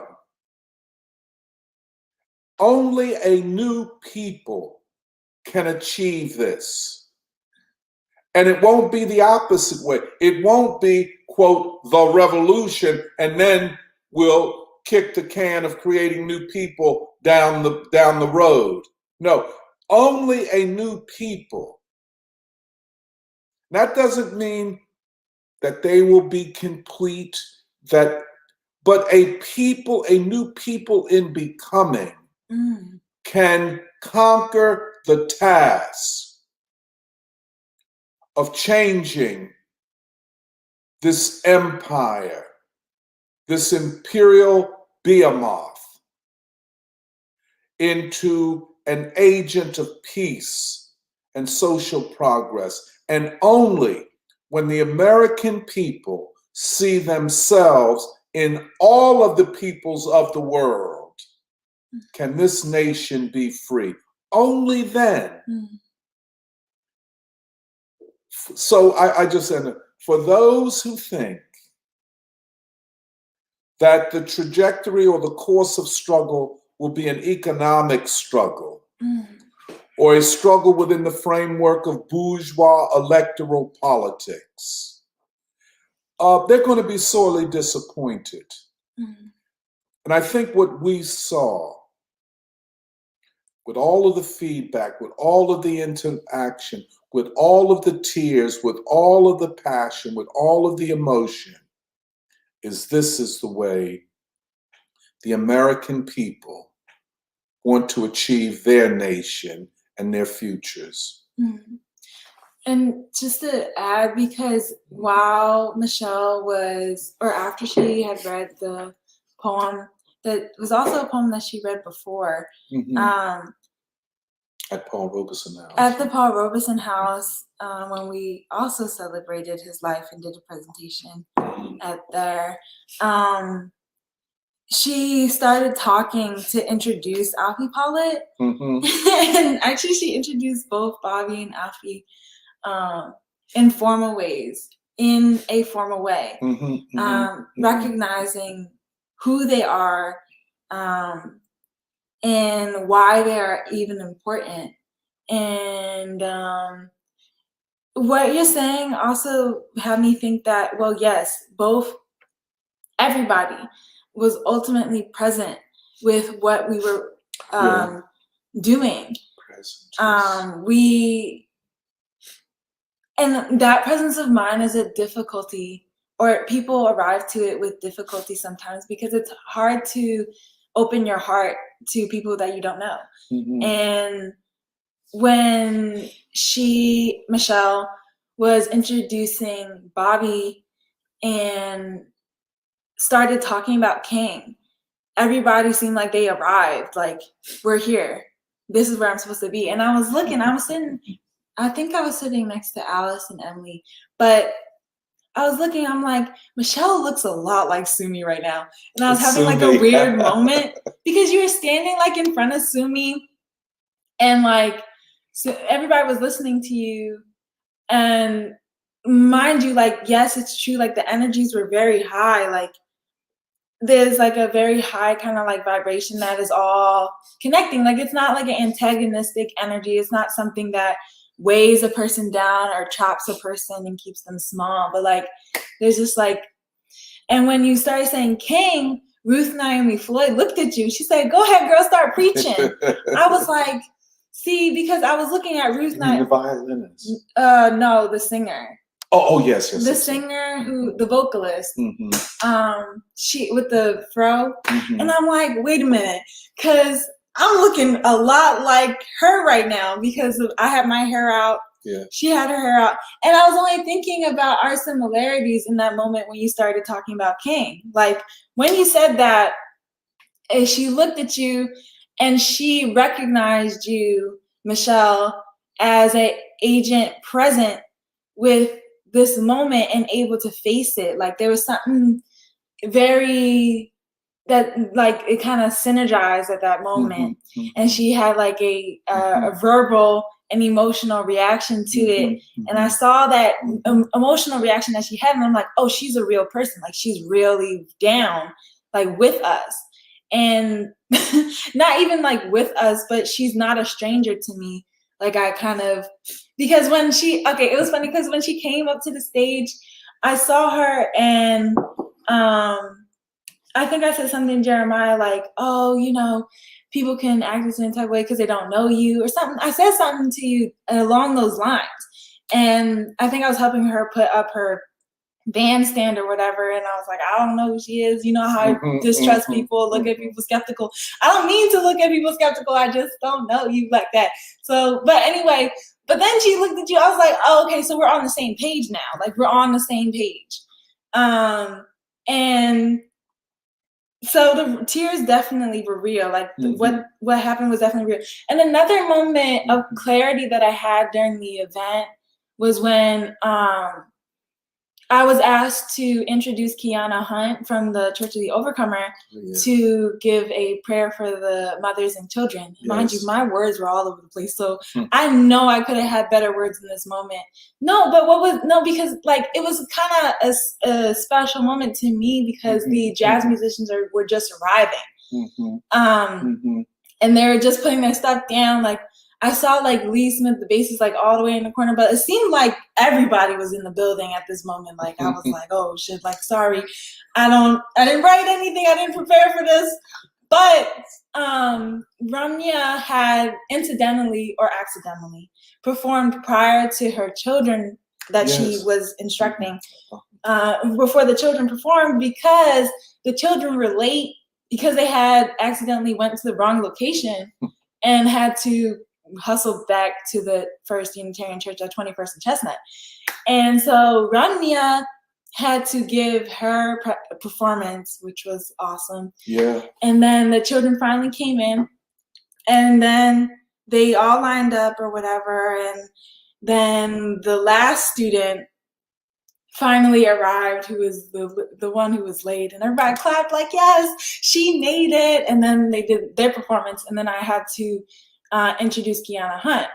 But what was interesting about that moment, as the jazz musicians came down, I was like, well, I did have to thank Ramya for her creating her own interpretation, but it was like she was ultimately present with the responsibility that she, in making her work of art, her performance, was a contribution in the struggle. And she had to say something. She can't come in with like something like very low energy or like kind of without much thought into it. And so there was that thank you. But then there's also like the prayer for mothers and children, like the prayer. And you know how Ramya teaches her children. I don't know if she's a mom, but we do know that Kiana is, and that in her prayer, like there was that relationship, that they are not separate from each other. So another thing that I noticed was when Kiana had to come, Kiana came with her family also. Yeah. She came with her mother, and she came in with her kids, who just had like a basketball or like a football like game or whatever. And she was like, I'm gonna be late because of this. Is that okay? I'm like, this is perfect, because we're running behind anyway. And so when they were watching Ramya, I think the oldest girl, she had left. She was like, I don't know what to do. She had left out, but Kiana and her mother were enjoying Ramya, like dancing with Ramya. I'm like, yeah, literally, like like moving like her. And I'm like, wow, like that, like that, what you're saying, that relationship, that ultimate similarity that they saw in each other, like was they were able to love each other. They were able to see that. Saw each other through tears. Yeah. When you see, it's such an interesting thing if you think about it, to see the other through tears in your eyes, and they see you through tears in their eyes. You know, it is not tears don't obscure necessarily. Tears can create a new lens. Yes.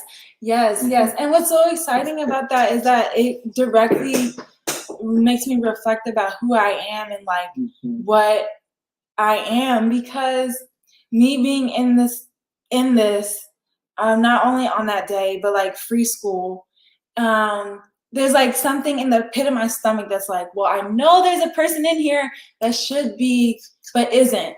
You know what I mean? Like there's a person. Don't. Explain that. As in, like, you know how like you could be like an Alice Coltrane, like you don't, and this is me thinking or reflecting upon a younger version of myself, where I don't know about Alice Coltrane, but I'm born in a time where Alice Coltrane once was. Like she obviously contributed and changed the minds of many and inspired many.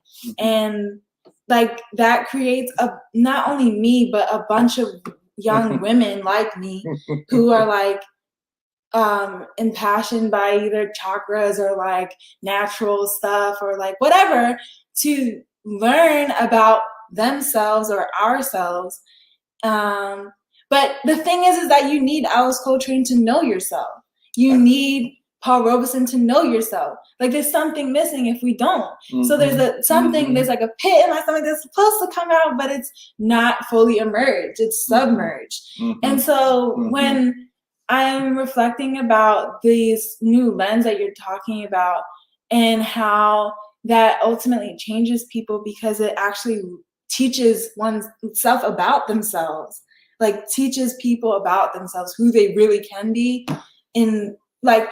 And what you're saying is that a complete person, free from Western imperialism and whiteness, a complete person, that is whom like literally can evolve and also become what Alice Coltrane, Mother Turner, and all these other women, Coretta Scott King, Tina Marie, what they became, but more, because we had time now to learn and advance. what they also contributed to the world. Like now, in the fact that I know of Alice Coltrane, not only can I fully become that, but I'm unafraid of the task that lies ahead, which is to advance. You know, and this is the whole thing about. She literally becomes part of you. Right. And right. Yeah, I'm sorry. So, I didn't mean but I'm just highlighting what you're saying about what it means when a person is free. Yeah. And what it means to know yourself is to learn, like what we're saying, like Du Bois and Paul Robeson, to know this new person whom is already in you, like who already exists but has no meaning or no reason without Paul Robeson or whatever, Du Bois, whatever. I'm feeling you. Like Michelle's friend, her, like who she is cannot become who is meant to be. That's right. Without Paul Robeson and so on, without the festival, without seeing that she is, she can become a part of the world that is without whiteness, without like that idea that I think is becoming in all, or has become in a lot of ways, people in free school already.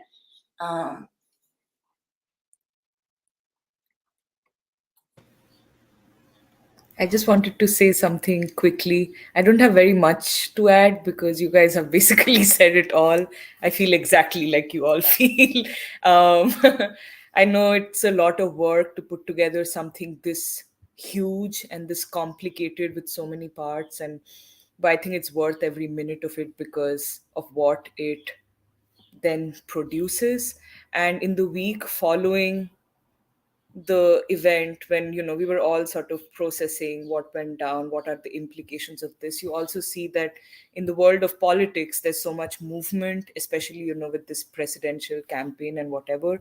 And it just made me realize that this was the right moment to make the point that there is one humanity, there is one people, like the entire world is basically tied together at the hip at this point, and you cannot think of peace as something that's divisible. There's one piece and everybody is fighting for that. And you see that in all these leaders that have come up and are forerunners of the race for the presidentship of this country right now. Everybody's talking about peace. And the other thing it became crystal clear to me in the week following the event is also this thing about human capacity, because what we witnessed on Saturday was nothing short of genius. I mean, the Cambodian dancers, the Koreans, Ramya, I mean, I'm so grateful that we have her and that she is down with free school the way she is. But the jazz and, also Osiris and, Meghna singing a Russian folk song and, something, just all of it is just, I can't describe it in any other way, but just genius. And then you have somebody like a Chris Hedges or a Hillary Clinton talk about how people don't have any capacity, they're just, they're basically, human beings are whatever, they're backward, they don't have anything. And I mean, an event like that basically exposes the lie and the hidden agenda behind taking political positions like that. Because what do you say in the face of so much human genius all together in one room, and all Americans, and also what do you say to the fact that it was America that produced a Robeson, that produced an Elijah Muhammad, that produced a King. I mean, I think all of this, it could be, I agree with, I can't remember who said this, but I agree that it could be viewed just as a cultural thing, beautiful performances and all of that. But no, I think it's a furthering of the ideological struggle. And yeah, I just wanted to add that. Yeah, this is just a small addition, but I think also this aspect of culture really shines such a light on the weakness of the white left and just white civilization in general. So exhausted. I mean, Jahan and I were laughing, like, what does the white left have by way of culture? A Chris Hedges, who's the International, I don't know. And I only like the International really when it's kind of jazzed up by Chinese or, But it's, it's just it's just like culture is such a big part of being human, and whiteness just erases it and commodifies it. And we really said that this has no place in the new world order.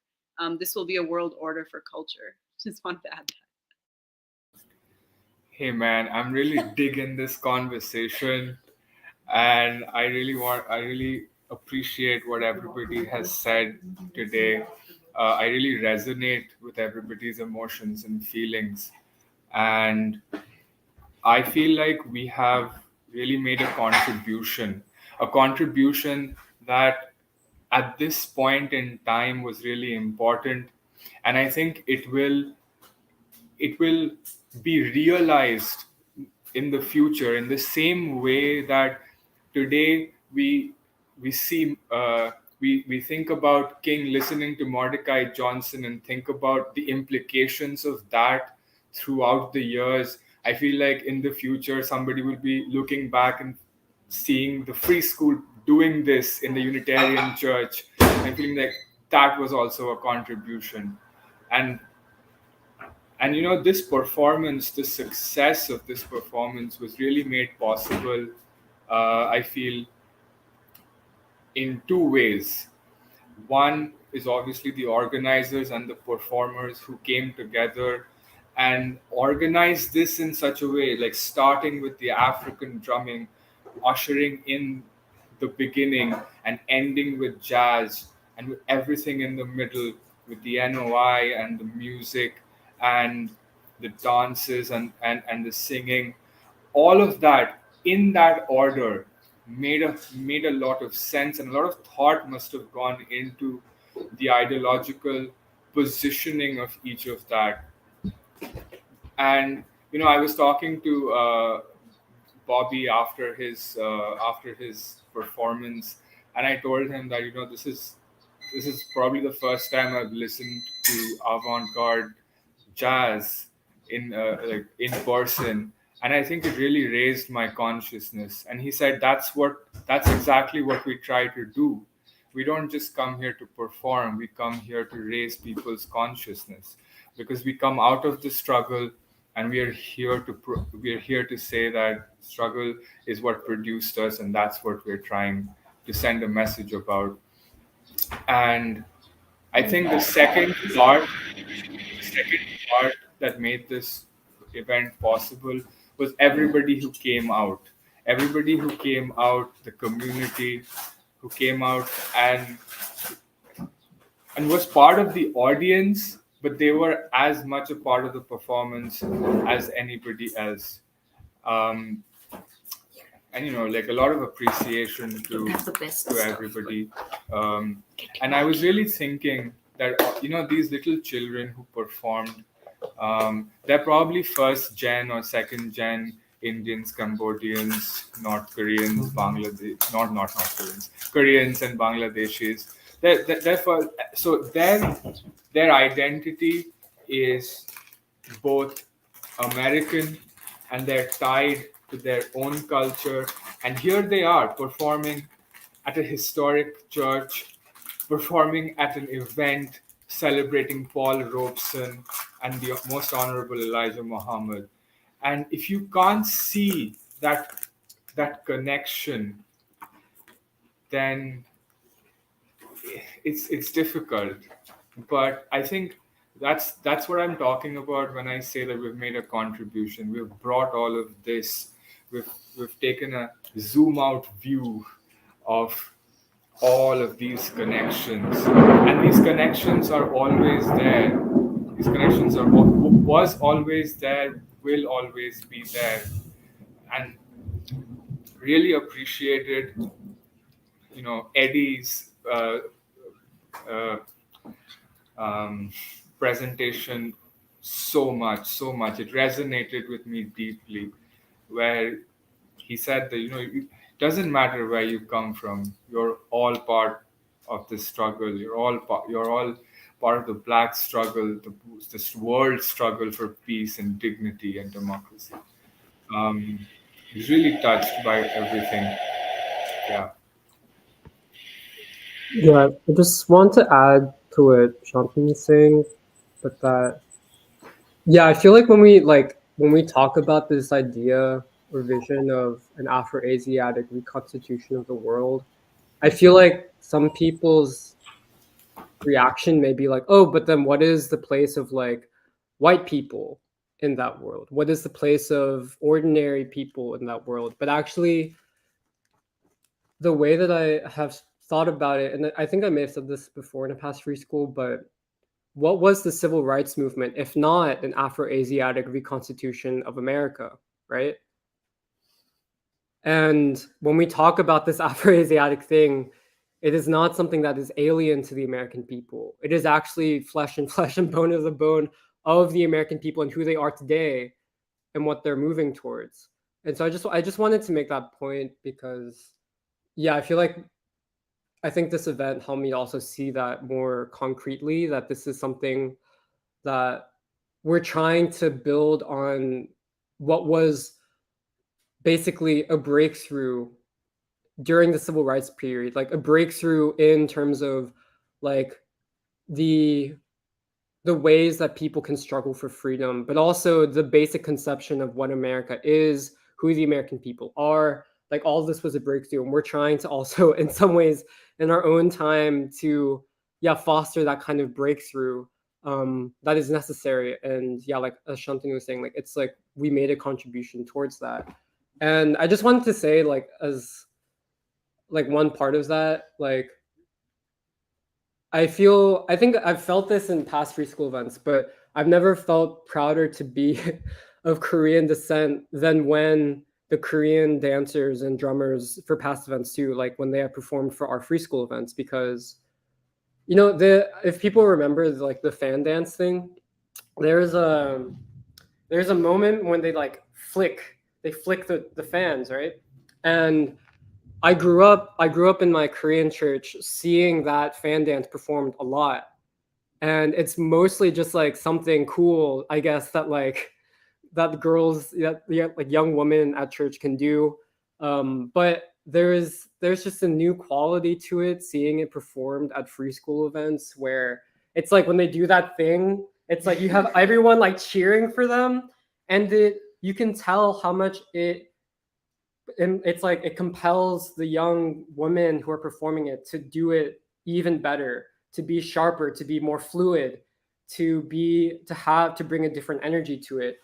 And that's why I feel like a lot of people, when we reflect on these free school events, we're like, nowhere else can you get this kind of thing. It's not just the fact that you're bringing together these different civilizations and peoples and artistic forms, but the quality of it is a kind of quality that you can't find anywhere else. And the last thing I'll say is, I really liked what Doc and Serafino were talking about in terms of what does it mean to see each other through a new lens, because like the beautiful thing about our festival is that we bring together different kinds of people, but all of whom show, especially when they're either performing or meeting each other or speaking, they show some side to what this new man and new woman, this men and women of the future can look like.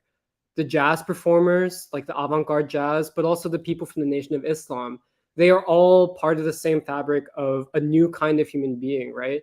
And that's the beautiful thing about it. It's like it doesn't have to look like one thing. It'll look like many different kinds of things, but we're all part of the same fabric, And like what the Nation of Islam has been able to achieve in terms of raising people from the darkest pits of basically like America, and to raise them into these like exemplary human beings, like no matter where you from the leadership all the way down in the Nation of Islam. It's like that kind of human being. It's like that knowledge has to be shared with like basically the rest of the American people. And like the thing that I think for me too, like I only started to actually like see what jazz was really about after coming to free school events and seeing like Alfie play, I think, for the first time. But there's something so funny, but also just so like incredible about seeing, like, for instance, like the Bobby's Ankle and the Wonderful Sound group. It's like these people who are like the nicest, also the most mild mannered, and like genuinely just kind human beings. But and maybe I don't know, that's just my impression of them. But when they play like demons, and not in like a bad way, but like they are able to channel something which is so like not just profound, but also it's like electric. It's like the way that I think I described it was like when I listen to Bobby and his group play, it's like you're listening to like an entire city, like a city that is like basically like all these different voices, they pop up, they scatter, like, and like it's like you can't really process all of it, but still like you're absorbing all of it, you know.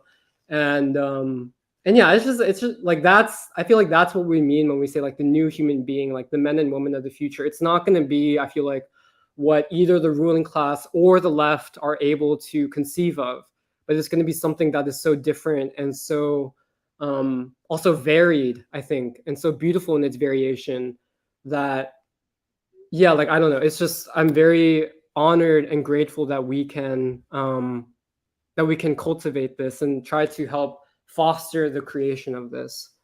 So yeah, also I'm gonna read some comments, and maybe we can, if people don't have more to say, we can go to the discussion of the election and stuff. But yeah, we had initially a lot of people saying good morning. Jacob, Danny, Neha, Emil, Yvonne, Nuri says good morning from Albuquerque.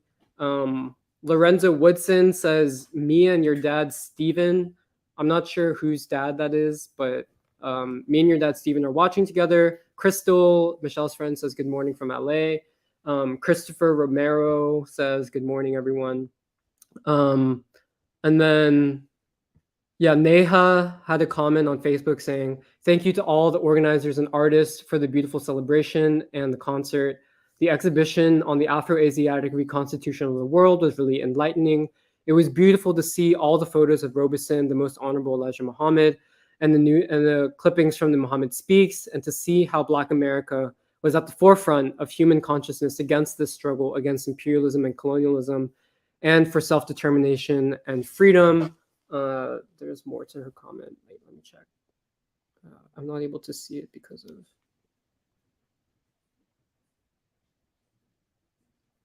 Oh yeah, okay. So the Intercivilizational concert was a reflection of the future which we envision, a world based in peace, where people from different civilizations see a reflection of themselves and others and learn from each other's history and come together to build a future.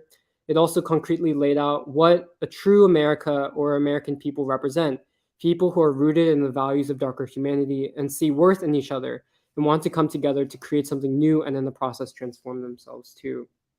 And then Jake has a few comments saying, I like what Kathy's saying about the profundity of the event, and in some ways we're just beginning what we're about to do. And then I like that the free school is pushing things to a further stage in human development. I've always admired how Doc and how communists seem somehow to be ahead, to be living in the future now. And it's like the idea of living in the idea, it's like living in the idea of the dictatorship of labor, and furthermore, really the dictatorship of the whole people, which is classlessness, the rule of the whole people, by the whole people, is moral governance. When I first came to free school, it was like my life had finally unfroze, and I could be myself around people who'd still love me. That is, if I made a mistake or did something great, they would still love me. So I appreciate you all in the conference, in many ways, allowing me to be myself, and I'll always be down with y'all. And then Todd Doherty says that meeting Nuri in person in Albuquerque was a real treat in the concrete. And he adds free school worldwide. Michelle shared the link to the Baldwin creative process essay on Facebook. And then Midwestern Marx is commenting, and this may have been in response to either maybe Purba or Serafina saying incredibly well said and based. BK says, genetically speaking, a white person, a quote unquote white person, is Afro-Asiatic already. 65% Asian, 35% African, according to someone named Luigi Luca Cavalli Savorsa. Emil adds that it's Lorenzo and then Emil's dad. Midwestern Marx adds there's lots of crossover between Midwestern Marx and the free school audience. Love to see it. Yeah, and then Jake has some more comments about what the event meant to him and what it means to him. being raised around white people and Black people, absorbing a lot from both sides of the American people. And Philip Logan also says good morning. And yeah, I think that is the majority of the comments. But yeah, Doc, did you want to talk about the 2024 election stuff, or? I think we can transition to that, Yeah. if you don't mind. Yeah. And of course, this is a topic that we had broached a couple of weeks ago, especially commenting upon Cornel West introducing himself as a candidate for president in the 2024 elections. At that time, he had announced as a candidate of the well, now I understand it as an MPP, Movement for People's Party. Since then, he has shifted towards the Green Party. And we said, in effect, that you could not look at his candidacy separate from the candidacies of Donald Trump and RFK, that the three of them constituted, in political terms, a triad of opposition. And that for Cornel to make sense of himself and his candidacy, he would have to see the connectedness of what he is doing with these other movements. And in fact, he would have to acknowledge, which he has not yet done, that the Robert F. Kennedy Jr. candidacy is igniting a movement, as the Donald Trump presidency and now candidacy of 2024 is igniting a movement.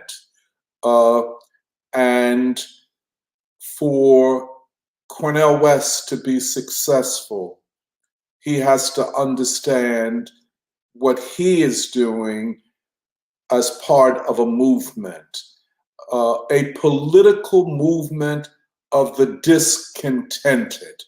And I think this is very important, that the discontented are now launching movements all over this country, but movements that are political. Anyone who wants to demean or trivialize the political essence of these movements of the discontented do it not in order to clarify the path forward in struggle, but to obscure it.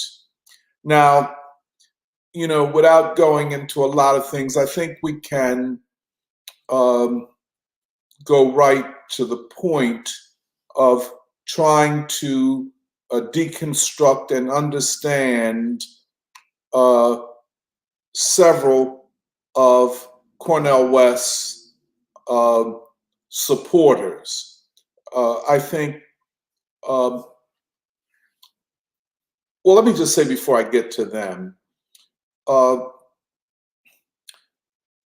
that Cornel West cannot see this run for presidency in the same way and taking on the same form as his lectures, public lectures, and public speeches.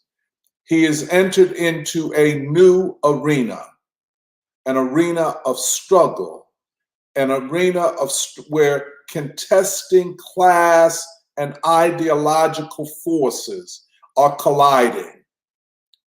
This is qualitatively different than giving a lecture at a university or in a public space.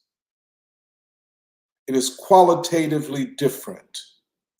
Once you throw your hat into the ring, of the political struggle, even in its electoral form, at this time, you are entering in to an intense struggle, unlike anything that has occurred in the history of this country.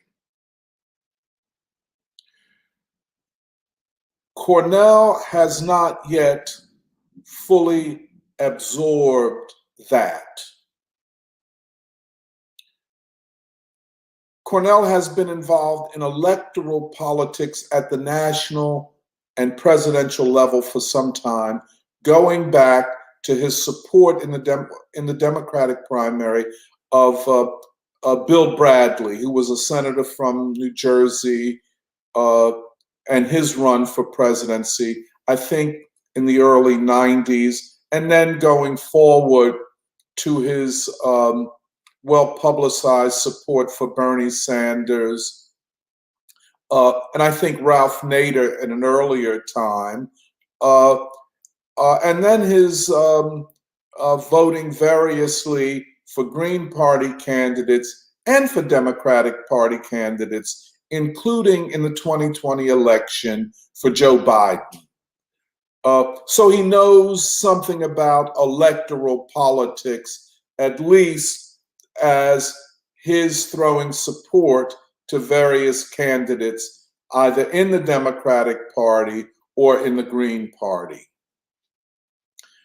But I don't think he has completely processed the difference between supporting a candidate and being a candidate, and secondly, being a candidate at this moment of deep political crisis. And this is going to require a steep learning curve on Cornel's part. And he is going to have to learn on the job. Some of the things he's going to have to learn is that general phrases and even sloganizing is not what people are looking for in candidates at this time. For example, the claim that, let us say, Vladimir Putin is a gangster. Well, you know, besides the fact that you have no evidence of that, and it's more of a smear job that gives aid and comfort to the American war makers, it turns a lot of Americans off. A lot of Americans. And it clarified nothing, or to claim that Russia is an empire. Those kind of general phrases and concepts are not what will cut mustard in this crisis. I understand Cornel's being wed to the Palestinian struggle, and there's no problem with that. But to set it up as a litmus test, for example, for RFK Jr., he does not have my position on the Palestinians, so that cancels or disqualifies him as a progressive candidate, irrespective of his position on peace with Russia and with China and with Iran and with Cuba. Not to mention the fact that in the throes of this ideological political struggle, who is to say that RFK's position on the two-state solution or one-state solution to resolve the Palestinian question, which is also an Israeli question, what is to say his position won't change, won't develop? or the claim that Cornel makes that Xi Jinping is an authoritarian dictator and that China is an empire. These are general slogans, general phrases. Russia is an empire, but no military bases outside of Russia. China is an empire, but the last time I looked, they had one military facility outside of China.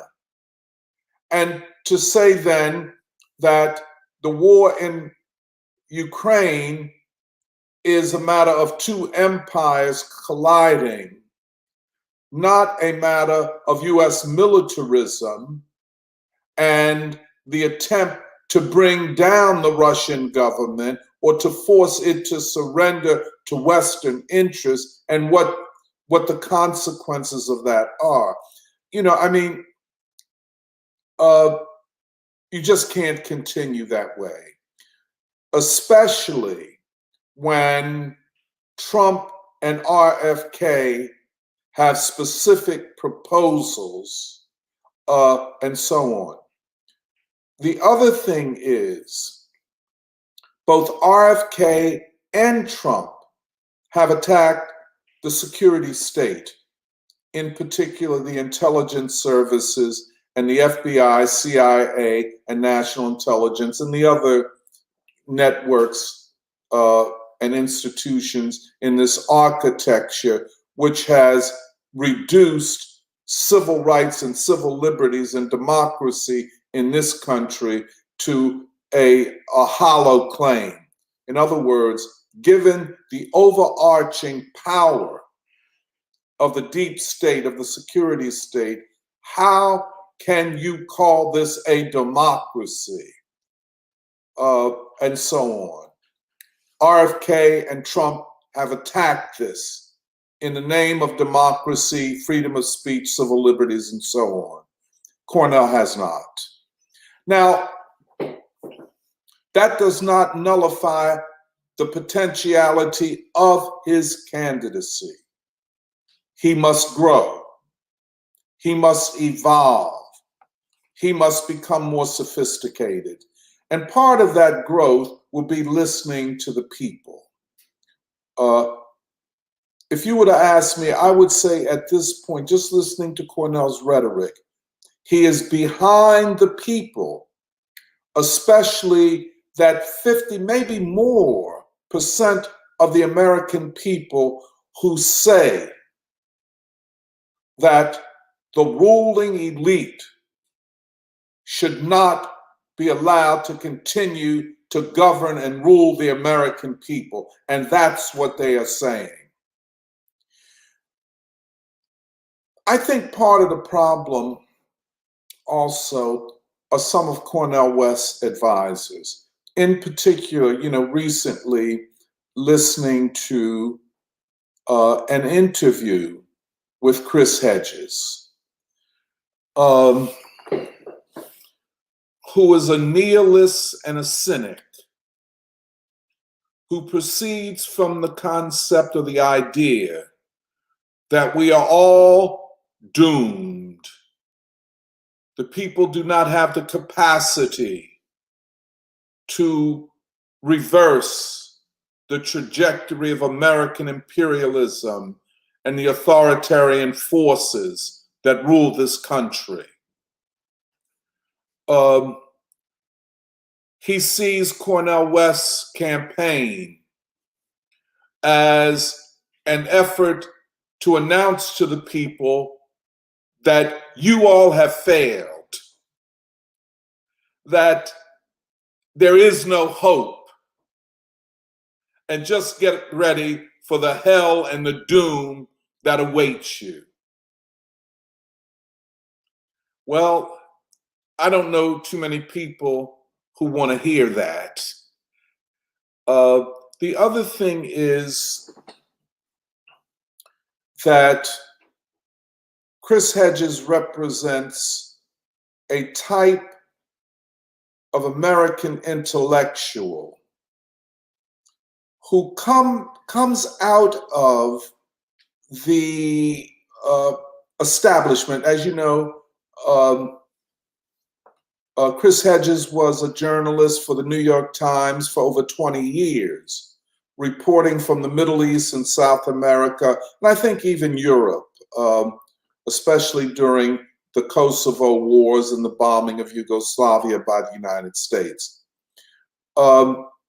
When he became a, quote, leftist is not clear if he is even a leftist, but, you know, but he leaves the New York Times for reasons I'm not yet clear about, and he becomes this public intellectual. He writes books and speaks. But as far as I can see, there is no history of involvement or commitment to any movement for social or political change in the country, including the civil rights and Black freedom movements. I don't know what his relationship was to the anti-Vietnam War movement. I don't know what he did before the 2000s when he appears as a public intellectual. But whatever that was, the conclusions that he has drawn are so out of step with what is possible and what the American people are looking for politically and ideologically, that to have him be a major advisor to Cornel West, to me suggests that Cornel West's presidential project is doomed to failure and disappointment, especially for Cornel West. He is still not the Green Party candidate. They have a nominating process, and we won't know that he is that until the summer of 2024. So he's speaking as an aspirant to the to be nominated, or the nomination of the Green Party. He still doesn't have that.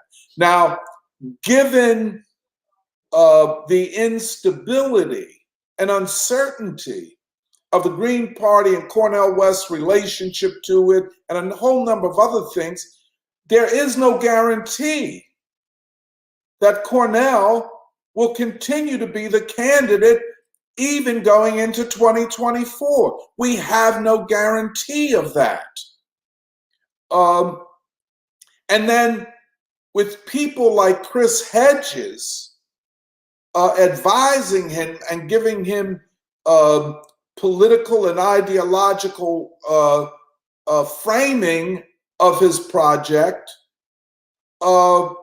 he might encounter opposition that is so great that he might just withdraw. And I see that as a possibility. And then, of course, I was reading a short essay by Norman Finkelstein, where Finkelstein is addressing the question of, will Cornel West be a spoiler? In other words, will Cornel West throw the election to Trump?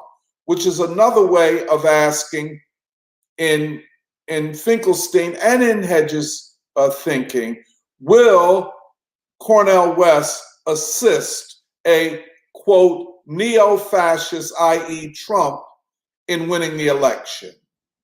And so everything, according to Finkelstein and Hedges, must be done. Well, Hedges believes that we can't stop fascism, what he calls fascism, that is Trump. So we're just, you know, like he says, I fight not because I think I will win, I fight because I must. It sounds good, but, you know, where was all your fight all this time? But that's another question. But for Finkelstein, the question becomes, well, let us say, and he's giving hypotheticals, that Cornel, running as a Green Party's candidate, will get, will leading up to the election, have 20% of the electorate voting for him. Now, I don't think that, I mean, that's a wild speculative claim. If Cornel can get 2% of the voting, population voting, that will be a tremendous achievement. But Finkelstein says, let's say it's 20%. And that Biden is losing, and the presumption is Biden will be the candidate, and that Biden is losing, let us say a month out from the election in 2024. What should Cornel West do? Well, Finkelstein says that Cornel West should go to Biden's people and say that here are my demands for me to throw my support to you. And these are non-negotiable. And these demands are for Medicare for all, doubling the minimum wage, and investment in infrastructure. And then Finkelstein says, well, Biden being desperate will say, yes, I will go along with all of those things.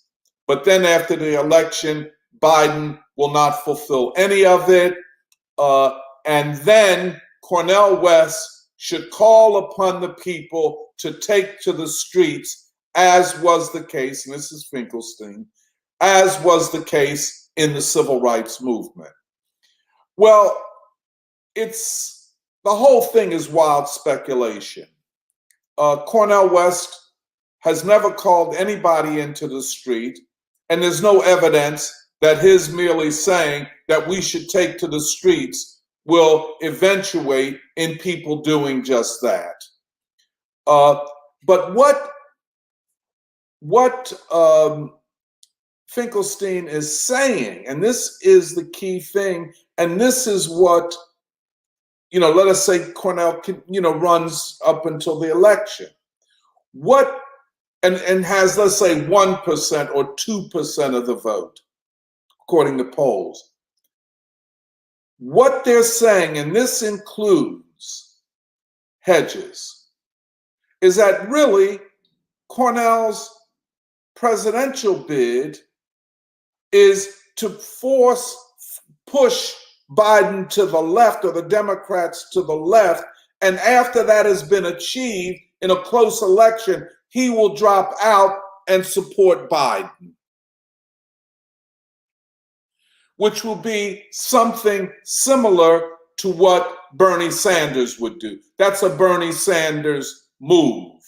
Run until you can't, until it's obvious they're not going to let you win, and then support the people who rig the system against you and are the greatest warmongers and anti-working class forces that we've seen.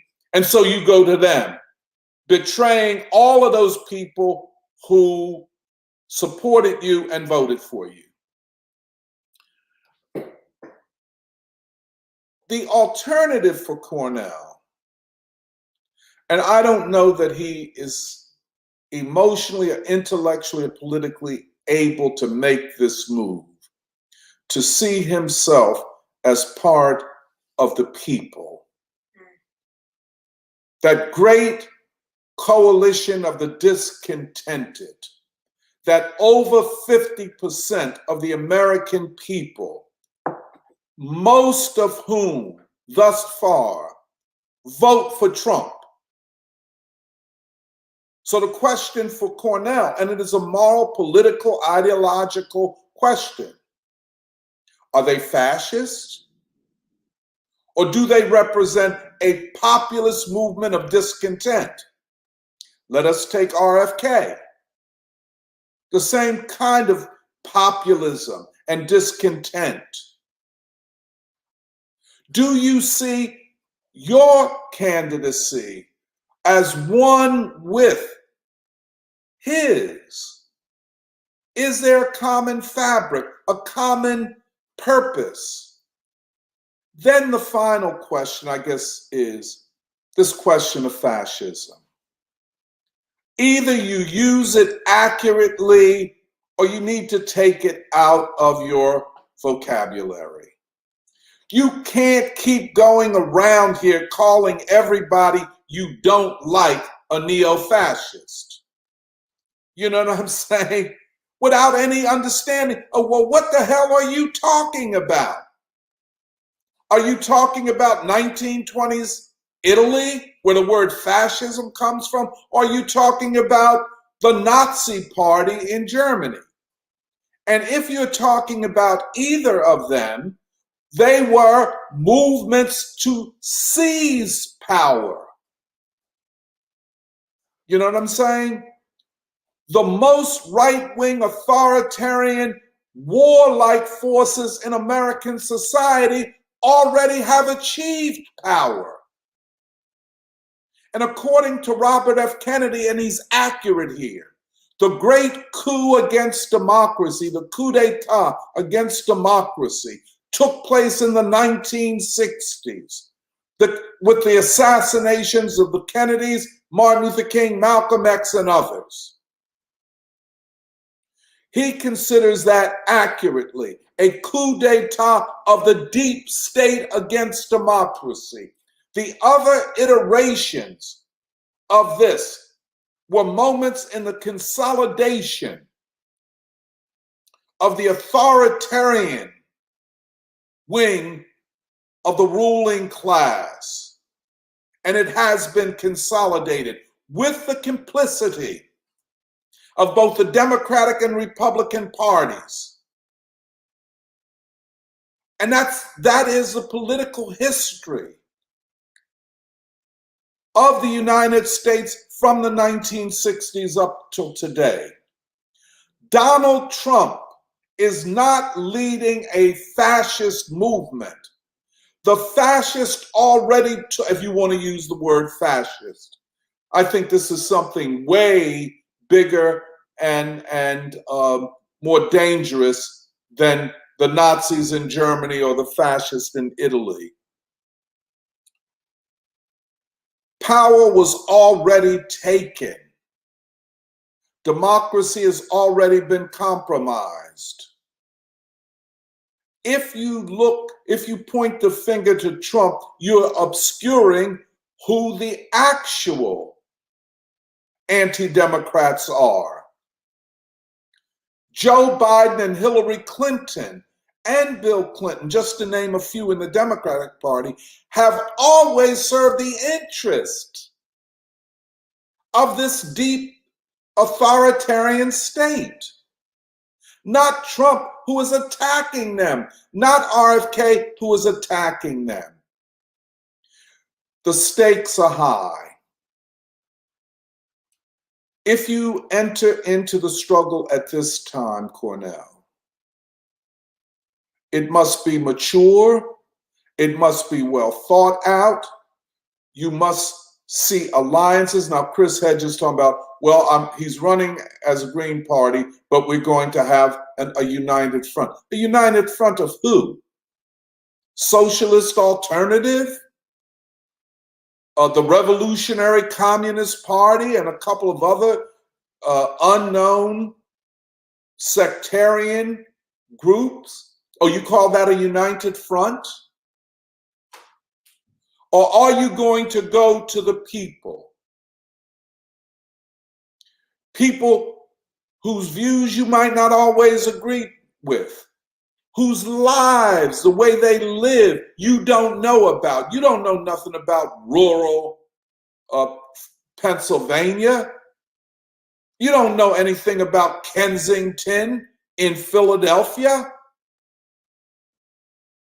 So I'm just saying, I think, and I'll just end on this,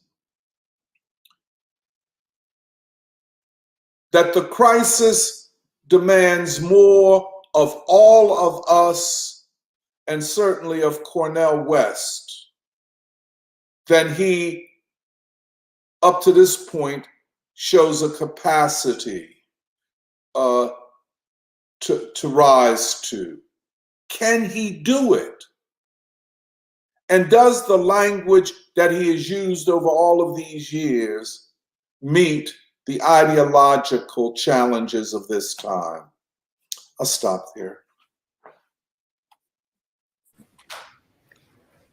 Yeah, there's a lot in what you said.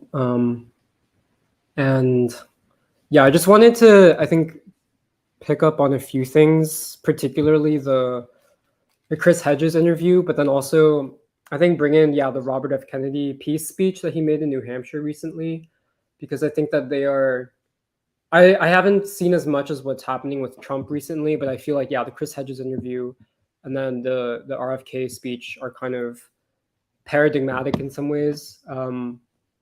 And yeah, I think there was a while in which I was kind of attracted to Chris Hedges. I feel like when I was, I don't know, I guess becoming politically aware and stuff, and part of it was fascination with the fact that he was like a seeming Presbyterian minister, and like my family's Presbyterian, so it was kind of interesting that I guess he does come from that background. But that being said, I feel like myself personally, we in the free school, but also the more profound and important thing is that the American people have moved past the point in which all they're going to hear is someone like Chris Hedges being like doom and gloom nonstop 100% of the time, having no other basic valence or tone or angle other than like we're all screwed, and like the best we can do is like rage against the dying of the light or whatever, like one last desperate thing, and yeah, just the way he talks, it's just so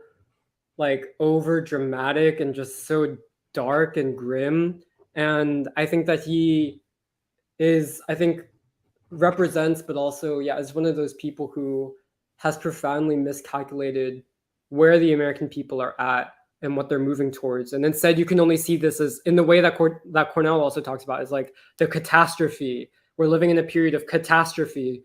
And actually, like, no, we're living through a period of crisis, but also a period in which there is the beginnings and already having taken shape, like actual movements. Like what RFK said, like we need a new movement, a new peace movement.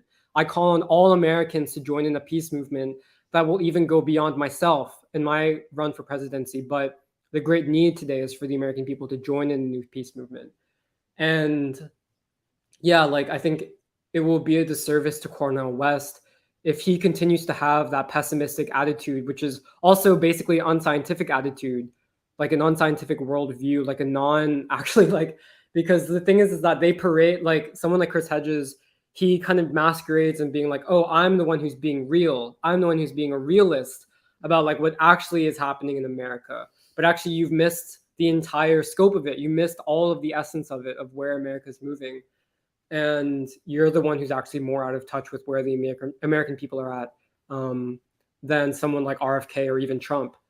And I think that the other thing is, Hedges makes a series of claims in that interview, which is with Brianna Joy Gray on the Bad Faith podcast, where the first of which is, he makes a claim that basically the Kennedy brothers were not all that, and that actually they were just elites who were either like manipulating, or that they secretly hated King, and that actually they weren't really doing anything all that great.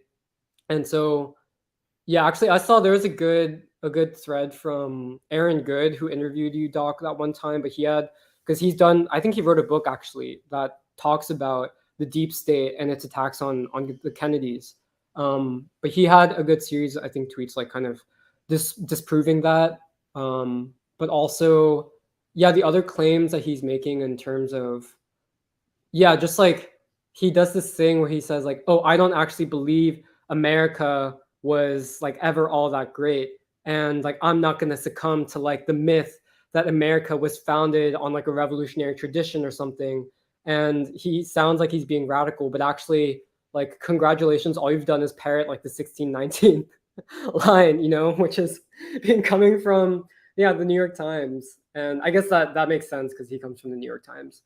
But just the way that like the last thing I guess that I was thinking about the Chris Hedges interview is, he uses, it's not just like the presentation of himself as like someone who knows a lot and is very well versed and is like, I don't know anyone who knows history better than Cornel West does. But he uses this kind of like air of like knowing a lot of stuff, but it's all to basically, it's kind of like a bait and switch where he uses that but to basically advance a kind of politics which is really cynical and which is also not even that really rooted in reality either. And yeah, you see it come through when he talks about RFK Jr. and yeah, just like the way that he like so casually dismisses, it's not just RFK, but also what RFK Jr. represents and the actual message that RFK Jr. is able to bring to the American people. And you can say the same thing about Trump in the sense that, yeah, like everyone, like that Chris Hedges and all these people, they operate with this notion that what Trump is going to do is to basically install like a fascist regime in the United States. And they point to, yeah, they're like, have been, I think, reports about what Trump wants to do if he wins again, which is to basically clear house in the massive bureaucracy of the federal state, the federal government. And you point to that as evidence that Trump is a fascist. But like Trump was already in office for 4 years, and we didn't see like whatever kind of fascism that you're speaking of. But also, like, just the fact that Trump and also RFK Jr. that they like want to clear house and attack the corruption within the federal agencies, like that is not fascism, you know? But you're using basically this like specter of like fascism in order to justify like your own politics, which is, yeah, as Doc was saying, like basically trying to force concessions from like Joe Biden and the Democrats and from the actual existing ruling class, which is the most fascistic in terms of actually how it exercises power. And yeah, sorry, that was, I guess, my main thoughts on it. But yeah, I really liked the RFK Jr. speech on peace, just because I think others have said this too, but it's so clear that he sees himself in the tradition of not just his father and his uncle, but also Martin Luther King. And you can dismiss him either as being totally disingenuine, or you can actually see that no, there is something there. And the fascinating thing is that, like, this is actually, it's interesting because it's true about RFK and Trump, which is that they have obviously ties to like elite circles in American life, right? And the fascinating thing is not that they are tied with those elite circles, but that they've had to make a break against those elite circles, like whether it's RFK Jr. with his ties to like Hollywood, obviously the Kennedy thing and the Democratic Party, but like his wife, like RFK's wife is like a well-known actress in Hollywood, and he talks about like what it meant for him to basically like then like realize like one that he'd been propagandized during like the whole Russiagate thing, but then also to make a stand for it and to actually go against basically like all of the forces which are pushing you to basically conform to like the Democratic Party line. And you can make the same argument about Trump, which is that, yeah, obviously he proudly will say like, I'm a capitalist, and at least he's honest about it, but that doesn't actually, like, just saying whether you're capitalist or anti-capitalist or not is not really like the defining question. And actually it is more indicative of, you know, like actually Trump has had to actually make choices and to withstand lots of attacks from the deep state and from the ruling class. And if you can't see that by now, like either you don't want to, basically you don't want to see it. And yeah, I saw there was a comment from someone saying like, oh yeah, Trump's movement is, basically capitalist and all of that stuff. And I think the thing that people are missing, and this is the last thing I'll say, was that the thing that I think people miss is that when you actually look at people who are self-describe themselves as part of the Trump movement, you know, what is the greatest thing that Trump did and has done and continues to do, which is to advance the consciousness of the people who see themselves in Trump and who see in Trump someone who can basically avenge them against the ruling class. What Trump has done has only increased the consciousness of the people who believe in him or who have believed in him. And like that is something that is so invaluable. And that's part of what we see with this emerging coalition and political movement of the discontented. And yeah, I feel like that part of it, which is actually like, what do the people see and how are the people moving? How is their consciousness changing when it's reflected through these three respective candidates? I think that's like the more important question, which like, if you can't see that, then basically you should either get out of the way or you will be cast aside by the people. But yeah. Yeah, I mean, I wanted to say that I was personally very impressed by RFK's New Hampshire speech on peace and diplomacy, and I highly recommend that everyone should listen to it. And the Chris Hedges interview with Brianna Joy Grave was basically in response to that particular speech, so they definitely go together. And like some of the main takeaways I have from that speech, just in terms of giving people an overview who may not have seen it. I mean, firstly, the fact I was very impressed by how, as Jeremiah was saying, RFK basically spoke in this Kingian way of tying violence at home to violence abroad to violence at home. Just to read a short excerpt, he said, "Is it any wonder that as America has waged violence throughout the world, violence has overtaken us in our own nation? It has not come as an invasion, it has come from within.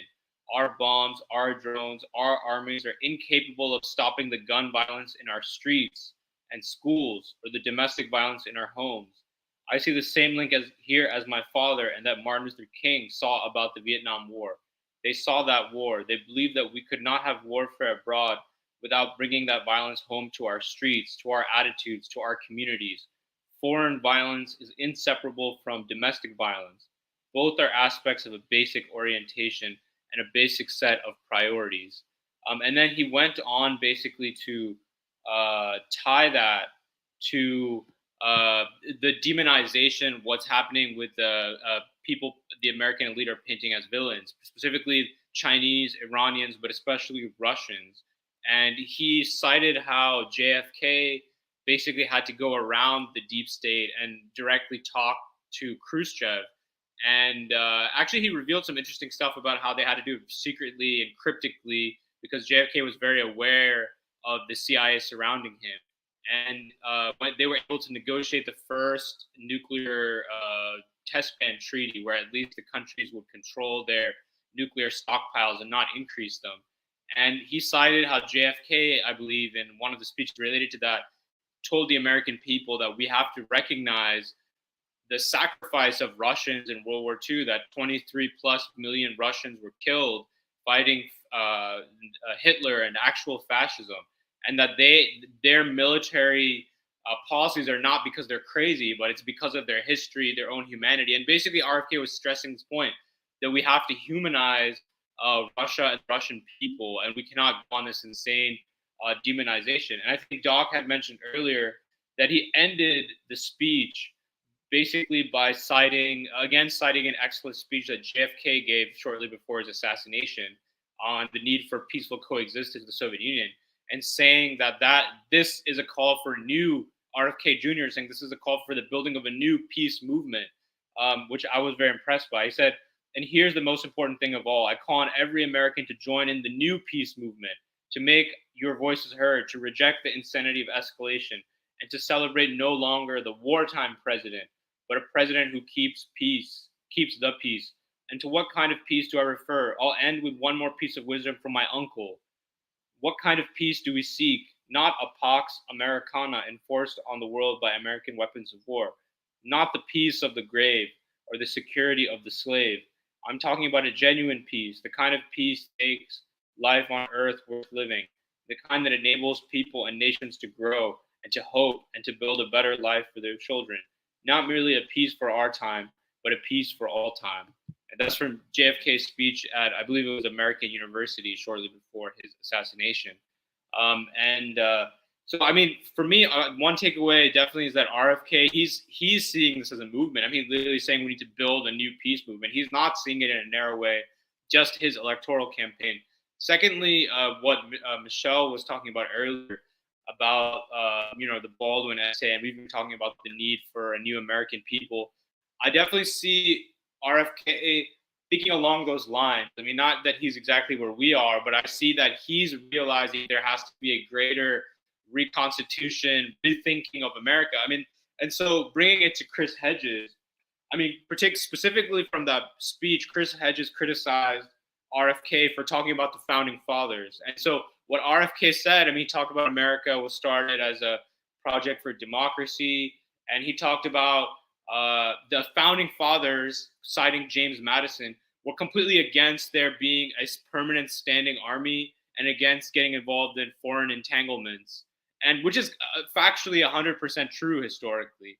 And I mean, that's an important point to educate the American people about, is that even though our elites tell us about the American Revolution, the Constitution, and everything, that this was very important for the founding fathers. They didn't believe in foreign entanglements. They didn't believe, actually, they wouldn't recognize a deep state, as it were. And then similarly, as Jeremiah raised, Hedges said that, Kennedy is promoting this naive idea about his uncle and his father, and they were actually racists and they were actually just elites.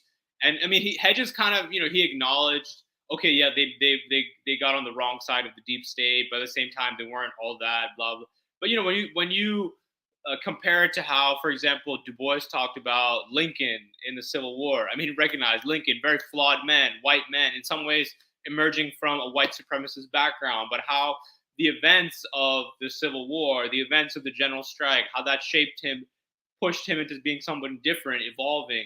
Similarly, I think you can make a similar argument about JFK and RFK. I mean, now personally, I'm interested much more in going back and trying to understand who they actually were and how actually they were impacted by seeing King and the civil rights movement, by seeing the threat of nuclear war, all of that. And similarly, the stuff that Jeremiah said with Aaron Good, I think is very important. But then even more fundamentally, Hedges talked about, I think what he said was, RFK believes in this naive goodness of the American people. And I've been around in war zones in El Salvador and Gaza and Iraq, and none of those people believe in the goodness of the American people.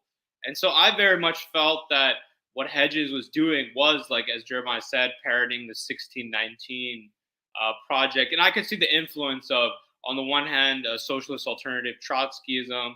On the other hand, he talked about he's been in touch with the Jamu Baraka, this whole neo-cultural nationalism, settler, colonial, which is ironic because Chris Hedges, I mean, I appreciated the fact that he supported the Rage Against the War Machine, although I wasn't very impressed by his speech there. But the fact that he supported it, I don't think any of us were very impressed by his speech there, but he supported it, which I thought was good. But then he's lining up with the people who are completely against it, who are in opposition to it. And I agree that's going to hurt Cornel's campaign badly. So yeah, I mean, and he tied it with this thing of fascism. I mean, it's a completely wrong analysis to say Biden is a milquetoast liberal and Trump is the fascist. And he actually compared Biden to the aristocrats of Weimar Germany when Hitler was rising. They were too weak to stop him, which, first of all, is a completely incorrect understanding of the rise of Hitler himself. I mean, it was literally the Weimar aristocrats that brought Hitler into power. I mean, that's how that unfolded. And similar with Finkelstein, when he's citing Trotsky and saying, "Oh, Trotsky, understanding of the rise of Hitler," it's a similar thing. You see how it's rooted in completely wrong understanding of history, wrong assumptions about how fascism rises, and so on. So I'll just stop there. But yeah, I think that this shows Hedges and sadly Cornel West, Finkelstein. They're fundamentally misunderstanding the role of fascism, how it relates to the people versus the deep state, and that's paralyzing them to see the reality of a RFK or Trump. And I really don't understand. It seems like Hedges, and I didn't listen to Cornel West's interviews this week, but I read some of the headline descriptions. They seem like they're all focusing their ammunition on RFK. I don't really understand. I mean, it's so early. The election's not even head to head with him at this point. What's the point of focusing so much attention on criticizing him? You should all be focusing on Biden as the number one threat, threat of nuclear, the war president. That should be the strategic focus. But yeah. Yeah, one thing I wanted to add that's related to this is that Cornel has said that part of the reason why he's running for president is to unravel the American empire. Like, he has said this. And how can you actually be serious about that if both your strategists and I guess you yourself, your whole goal is to force concessions from Biden? And the concessions don't even include ending the war in Ukraine and ending the provocations against China. Like, how is it that, you're so concerned about unraveling the American empire? Also, I don't know, like, there's haziness about what he means by the American empire, because sometimes you can also infer that he's talking about the continental United States itself as an empire, or I pick up some of those vibes. But yeah, like if you are actually that serious about attacking the American empire, then why not make that the foremost issue, that even if you were to try to force concessions from any of the leading like presidential candidates, like why can't that be like the main demand that you force on them? But yeah.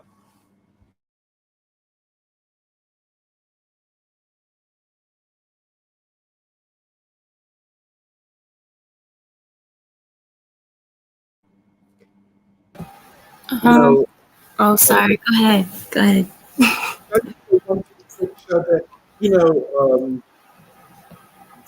Since they claim to be claim to know history, one of the facts of history is that great crises often lead to great social transformation. A crisis is not this existential notion of catastrophe. A crisis is anchored to a system of politics, economics, society, culture, and so on. Great crises engulf the people. To resolve great crises requires the agency and action of the people. Now take Chris Hedges. This is why I was saying to Michelle, we're talking on the phone, these people don't come off as that impressive to me intellectually. Logically, just to think and speak logically, you say this is a great catastrophe. Okay, I will use the word crisis in the way that I think you're using the word catastrophe. But it's not the same, obviously. It's not the same. Because for them, the concept catastrophe means there is no resolution. A catastrophe is an engulfing of society in an irreversible decline. And that's the way they think about it. Crises, as has been used by revolutionaries and critical thinkers throughout time, is created by a system and can be resolved by human beings. But then the human beings of the United States are crap, according to Hedges. And I would say to a certain extent, Finkelstein, they can find an excuse for Bernie Sanders by blaming the weakness of the people. You know what I'm saying? Not to mention, Bernie's running in the Democratic Party. The Democratic Party is controlled by, if Cornel wants to talk about neo-fascist thugs, by neo-fascist thugs, using his language. And they will fight with everything they have to prevent an outsider becoming the candidate of their party, as they did with Bernie. And Bernie twice surrendered to them against the wishes of most of the people that voted for him and supported him. Which says, there are implications to all of this. There are connections to Bernie. They're saying Cornel West as a kind of last-ditch Bernie operation. But what are they saying? They're saying that the people cannot resolve this crisis, and the best that we can hope for is a Democratic Party winning the presidency and continuing with some modifications along the path that we've already been on. There are logical inconsistencies, I think. Is it a crisis? Is it a resolvable crisis? If it is not a resolvable crisis, then get out of the way. The people will be left to their own devices to find a way out of the crisis. Most people believe that there is a resolution to this crisis. They know that this is a political crisis of the extreme magnitude. They know, the people know this. You don't have to educate, you need to be educated. And if that is so, the people, with their leadership, with their organization, I'm not just talking about people running for president here, can find a way to resolve this crisis. The other thing is the position of these people, and this is why, Norman Finkelstein always quoting Trotsky on fascism and blaming the communists and the social democrats for the rise of Hitler. Look, man, I mean, there's a lot, like Johan said, there's a lot to be unraveled with that. It's not accurate. No one holds that position except Trotsky, who it is believed at some point entered into negotiations with the Nazi government concerning their war or their proposed war with the Soviet Union. Trotsky did not oppose the war against the Soviet Union. Trotskyists did not oppose the war against the Soviet Union because they felt in their minds that two birds could be killed with one stone, Nazi Germany and the Soviet Union. And hence, in their theory of permanent revolution, a reset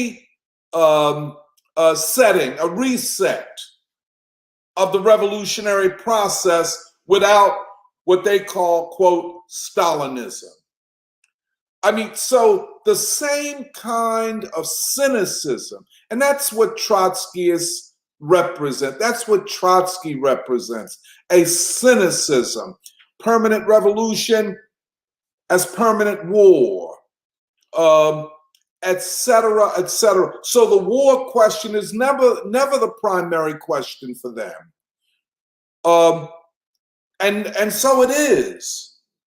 You sense, why does RFK prioritize war and peace, and they don't? Why don't you in this time? Why don't you? And it's not because, I mean, it doesn't take rocket science, so you don't have to be the smartest person out there to understand war and peace and the danger of war. There are tens of millions of Americans who will vote in this election on the question of war and peace. Millions of Americans, more than any other election in American history. Americans will vote against war if given the opportunity. But Cornel and his followers, or at least his allies, don't see it as important. It's almost a Trotskyist formulation of competing imperialisms. For Trotsky, competing authoritarianisms. Soviet Union, Nazi Germany, pretty much the same in Trotsky's view. Hannah Arendt will take that position after the Cold War. You see what I'm saying? So, I mean, to me, it's breathtaking in its arrogance and cynicism. In a time where there are possibilities, and the American people are, like the world's people, will be a part of the resolution of this crisis of imperialism of American empire.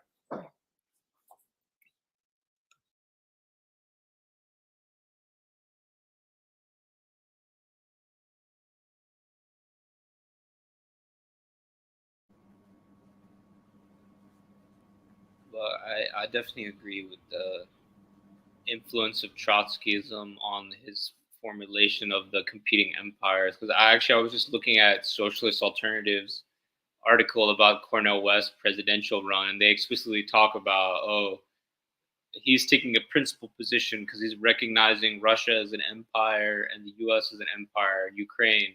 And similarly, in China, we have to worry about the Chinese empire versus the U.S. empire in Taiwan. So say Socialist Alternative says that? Yeah, I was just reading their article, but so I'm not surprised about that.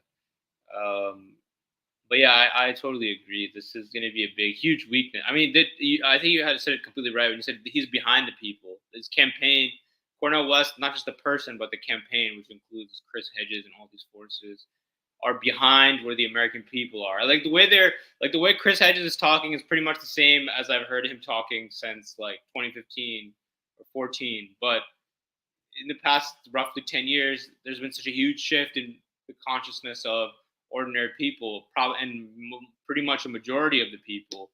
And so you can't stick to this old, tired stuff of, fight because we have to, and competing empires, etc. You need to, it's no longer a catastrophe. It is a resolvable crisis.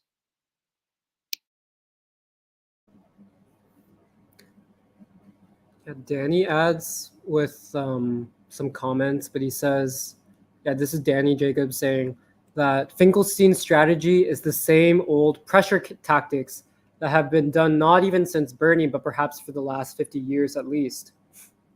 And this has been naturalized in the fact that Obama said he needed a, quote, movement to pass legislation. For example, the Employee Free Choice Act, which was unceremoniously dropped after the election.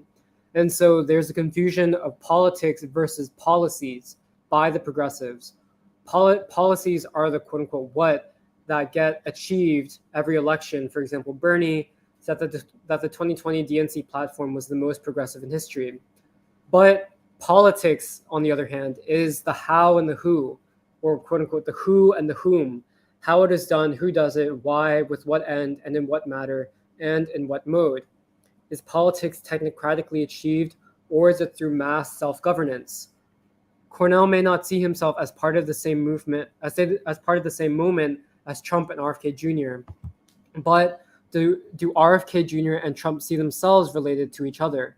Trump is open to vaccine skepticism and himself said that he was willing to accept democratic socialists like former Bernie supporters. And then Jake says, he can see Chris Hedges now rocking back and forth like the sky is falling, the sky is falling.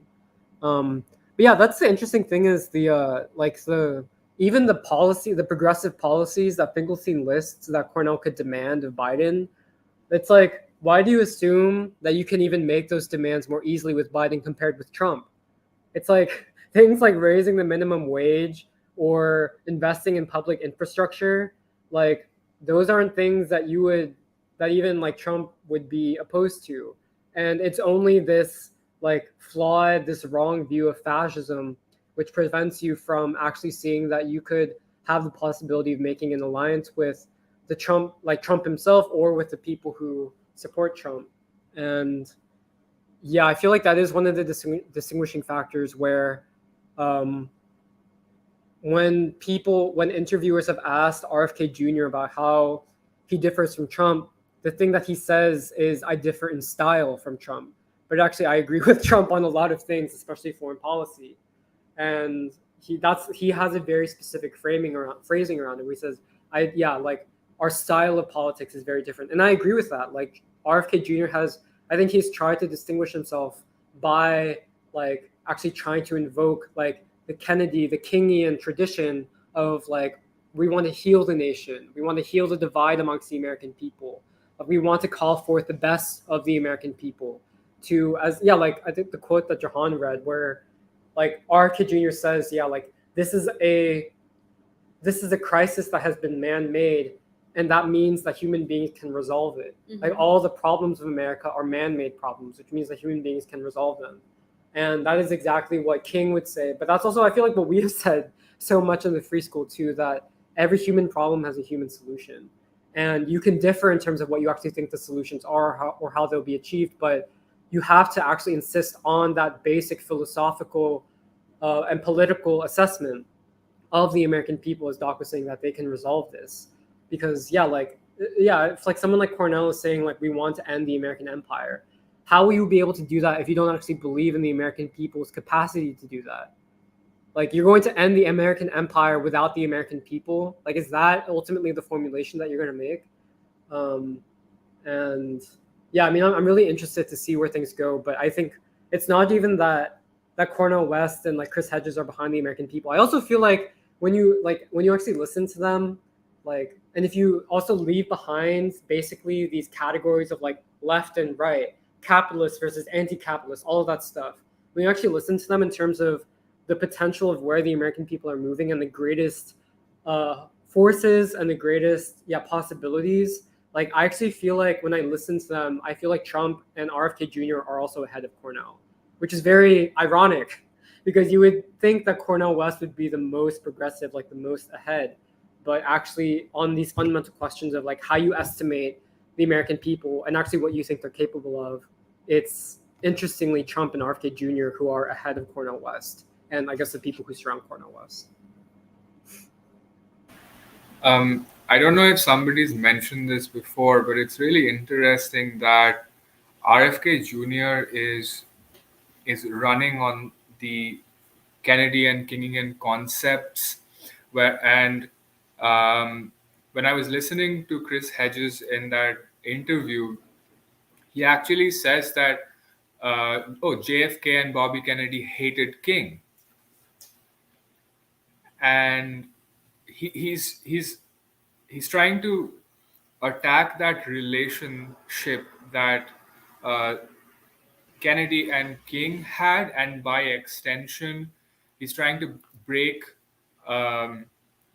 RFK Jr.'s fundamental, the fundamental place that he's coming from, that he's drawing upon this tradition of King and Kennedy. And I think, this ultimately comes back to his cynical view of the American people and just everybody in general. I think that, I don't know, and in that interview, I didn't feel like he said anything that raised people up. It was always trying to tear down. He's trying to tear down everything around him without giving you an alternative.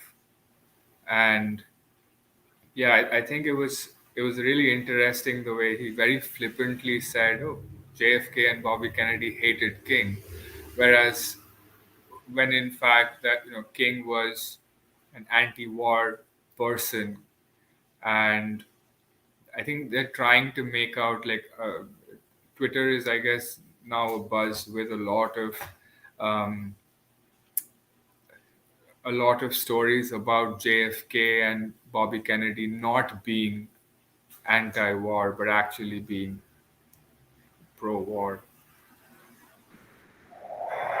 Really makes me want to ask a question. I'm sorry if this was covered before. I'm just sort of catching up because there's so much to wrap my head around for this 2024 race.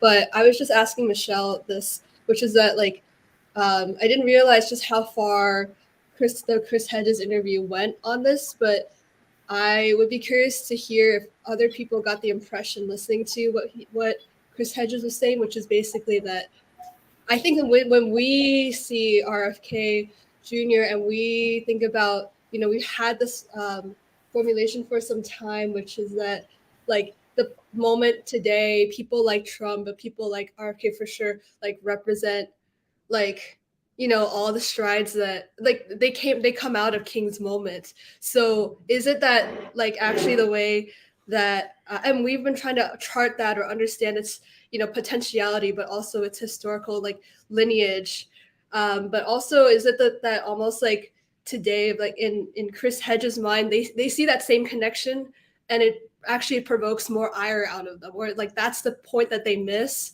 or is that what they feel like they also see this connection, but they don't either understand it well enough, or it gets lost to some kind of misunderstanding or maybe purposeful diversion, but trying to break up the King Kennedy connection, basically. Like, are they seeing the same thing as we are, but instead it provokes this whole other reaction to it? But are we? So like that's Yeah. just a question. And it is a question. Kathy, I'm sorry I had to go downstairs, so I knocked on my door. But no, that is a fundamental question. And that goes for the whole 1619 project. They proceed from a revisionist notion of history. In other words, what we call the Third American Revolution was not what we were, quote, told it was, or not what we believed it was. Because to believe that it was that, which is not the ruling class's interpretation, but the actual people involved in that struggle said it was, and what its potential was. Because they do not believe the American people have any capacity. So it's like they start with an assumption. The American people have been white supremacist or either oppressed by white supremacists for 300-400 years. They have never been capable of achieving very much of anything. That Martin Luther King was a weak liberal. That Bernie Sanders, this is Finkelstein, introduces or reintroduces class politics a la the 1930s into American politics, which we are to believe constitutes a more radical move than the Black Freedom Movement.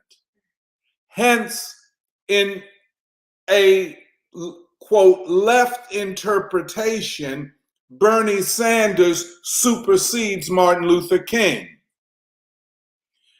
Therefore, when, that's why Chris Hedges, he finds nothing, I guess I'm using, interesting or significant about RFK's invoking King. The bombs dropped overseas explode in the ghettos of America. Military spending and war leads to the chickens of violence coming home to roost in the United States.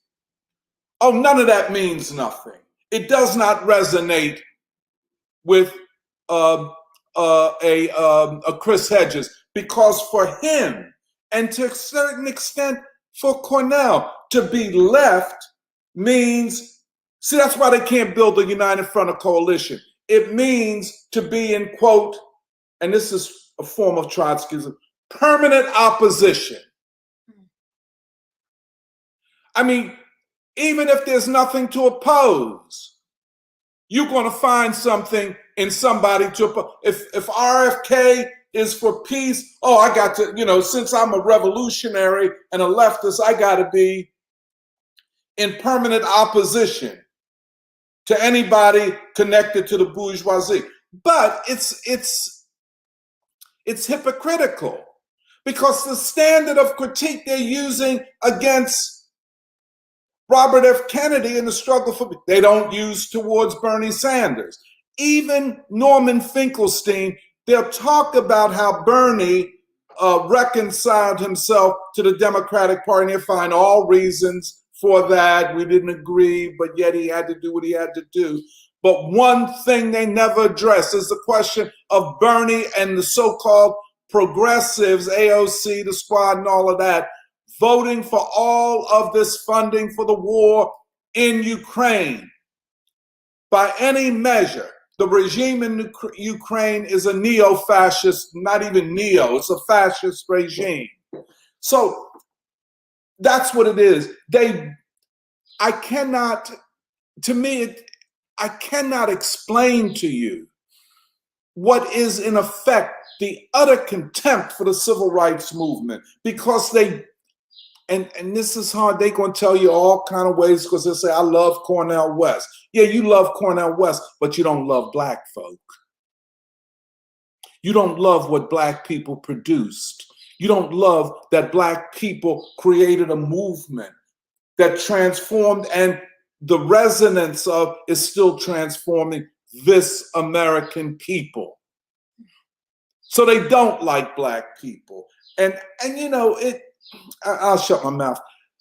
You know, it doesn't take a lot to see that, and I think, Michelle, you said this to me, that Chris Hedges can't abandon whiteness. He's holding on to it. Robert F. Kennedy is more prepared to make the transition that America will be the last white nation.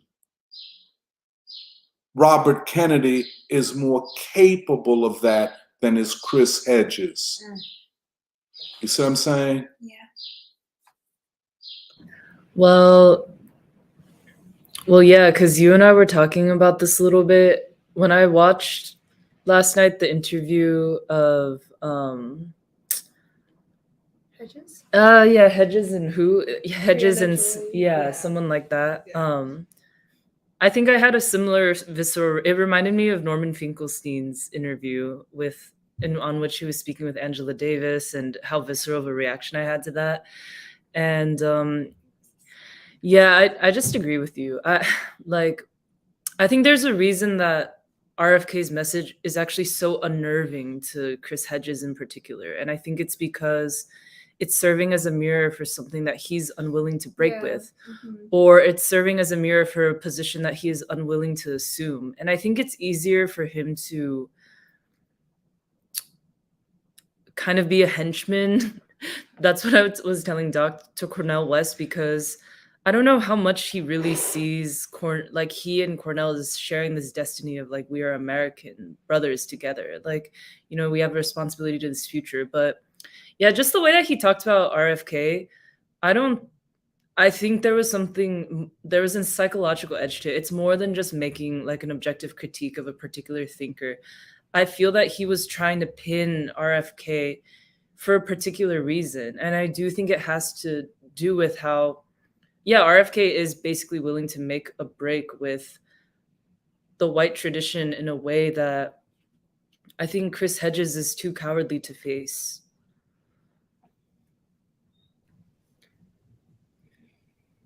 Yeah, 'cause I feel like, oh, sorry. Well, I feel like people like Chris Hedges, when they do invoke King and the civil rights movement, they trivialize it, because it's also a reflection that their own politics and their own conception of struggle is also trivial. Like, it's so narrowly and superficially and like, yeah, just trivially conceived, because I think, yeah, like it takes some psychological adjustment, I think. But yeah, one thing that I've really come away with from free school and immersing ourselves in the study of, yeah, like the Second American Revolution, the Third American Revolution, and where we are now is, yeah, like what the Black freedom movement was able to do was, yeah, like so profound and also so unexpected, I think, in the context of the day, that, yeah, like I feel like when you're growing up in America, you don't really fully realize it. But yeah, like, can you imagine what it meant for ordinary people, like working people, like ordinary Black people in particular, to say the ruling class has basically for the past like 100 years dictated to all of us how whites and blacks ought to relate to each other. And what we're going to do is to make it the domain of ordinary people to decide this is how we will relate to each other. We're going to make a break with what the ruling class has dictated to the rest of our people for, basically the past 100 years, going back to the defeat of Reconstruction. And it's on so many levels. It's like the civil rights movement basically helped to end an imperialist war. It also proposed a vision of America which is not an imperialist nation. It proposed an America which is like an actual nation built on genuine peace, like actual positive peace, like King would say. And to take all of that, and then the way that Chris Hedges does, to be like, the civil rights movement was significant because people protested in the streets against injustice. Like, it's basically, that's like how, I don't know, you would learn about it in like your 4th grade US history class or something. Like, it's such a narrow conception, but also that is their only conception of what the political struggle is. It's like I remember Chris Hedges, I think, applauded like Extinction Rebellion, which was like this like climate change, like kind of radical group, which would do like civil disobedience, and they like chain themselves to roads and stuff. And like that's all you can be is like what you said, like permanent opposition, like a gadfly. And that's the only way that you can conceive of struggle is from a fundamentally pessimistic point of view, which is like all we can do is basically either like essentially like annoy the ruling class into making to try to like provoke them to get them to do what we want. But you actually don't think that the fundamental question of can the people rule, can ordinary people rule in the new way, like can they actually succeed in this, like this promise of what America can be, like is that actually possible? Like you either don't want to face the question, or you have answered it with no. And like I agree with Michelle that like in some ways RFK Jr. reflects back to someone like Chris Hedges, like those things that he has basically not been able to accept about what are the capacities of ordinary people. But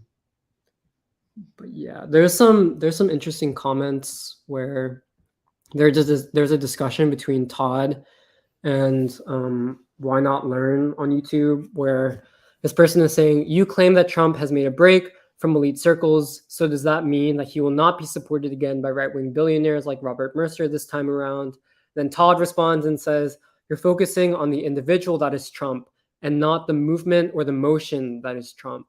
And then Why Not Learn responds, so I guess I shouldn't be focusing on the fact that Trump was supported by right-wing billionaires. Also, what about his tax policy and the deregulation of industries that had tremendously bad impacts? And then Emil adds on Facebook, permanent opposition seems to stem from a static formal logic, and ironically, when applied to the real moment, it puts both Cornel and Chris Hedges in opposition to the real opposition of the anti-deep state coalition, which is developing. And this, and so the permanent opposition people like Chris Hedges and Cornel become advocates for the status quo. If I could just say something about Trump's support from right-wing billionaires, or maybe we should just say billionaires because we don't know how right-wing they are. Because I think most of, the Democratic Party is made up of the wealthiest people that have ever constituted a party in human history. In fact, its working class base, which goes back to the New Deal and Franklin Roosevelt, has almost completely abandoned the Democratic Party. So it can only win by brainwashing or propagandizing working people and lower middle class people and confusing them and creating fears of a fascist takeover and all of that type of thing. So if we want to look at the ruling class, which is more than a right-wing billionaire, I think we should get this clear. We're talking about a class that rules, and all of the ruling class or most of the ruling class are not billionaires. And being a billionaire does not make you a part of the ruling class. We are talking about the, how would we say, a class organization that has seized state power. In fact, what makes one a billionaire has more to do with one's relationship to the state and its institutions of repression than it does than it is determined by whether or not you have $1 billion. Does that make sense? You can be a billionaire and not be in the ruling class. What decides your being in the ruling class is your relationship to the institutions of state power. Now, so, don't keep going back. Now, tax policy, wrong tax policy, trickle down economics in the first Trump presidency. They had all kind of reasons to do it. But that was not the central question and is not the central question. What is the central question is what was his relationship to the Trans-Pacific Partnership? A further deindustrialization treaty, more jobs leaving the country. What was his relationship to NAFTA, which was brought to us by the Democratic Party, fully supported, or the Democratic Party was fully supported by the AFL-CIO, even though they said they were not in favor of NAFTA. The other question, and these are the fundamental questions, and many of these issues will be decided in the course of struggle. No one is looking for a messiah in Donald Trump or Robert Kennedy or Cornel West. At least, I don't think we are in the free school. We are looking for that strategic break in the power of the state, which says that its policies of repression, of the restrictions of democracy, and speech. Speech is essential for democracy. Speech is a signifier of the possibility and right to organize, to advance speech and ideas. You attack organization, et cetera, you're attacking speech. Now, which takes us back to McCarthyism, the attack upon the Communist Party, and all advocates of peace. Well, hold it. Was that just a decade or two? Or was that institutionalized?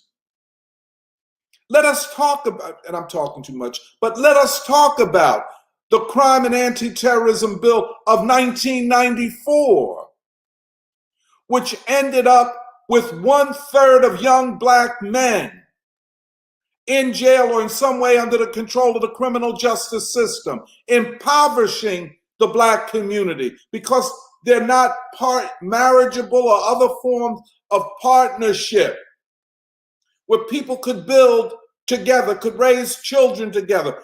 All the young men are in jail, socially disabled. Oh, that wasn't fascism because it's Black people, right? Last time I looked, that was Joe Biden and the Clinton administration. So I would say to the person that raises that, we're not in no gotcha thing here. You can drop your little thing and say what you, no, we're not doing that, hometown. We're trying to understand the process of the undoing, Cornel West, of the American empire. We're not waiting for you to become president because we'll be waiting for the next 200 years. The American empire will be undone in the course of the people's struggle against the current ruling class, the neocon, neoliberal, deep state ruling class. And just to be clear about it, I haven't heard, since we nitpick and people want to nitpick, one thing I heard Trump said, if I'm elected a second time, we're coming out of NATO. Oh, that's not significant, is it? I mean, that don't mean that much to you all. See, the point of permanent opposition means you don't want to build united fronts and coalition. Real politics on the ground, give and take, ideas being exchanged. You know what I'm saying? Compromise on some things, give and take. We want to further develop what is objectively a coalition of the discontented. Is that not obvious? And that a big part of the discontented see Trump as their candidate in 2024. Is that a problem for you? Does that make them a fascist? Well, I think if that's the way we do politics, I think such people should remain on the margins and embrace your sectarian theories. That ain't the way it's done here. The paradigm looks more like what Martin Luther King and the Black Freedom Movement developed and how that will be implemented and applied to this, the greatest crisis in the political crisis in the history of the United States.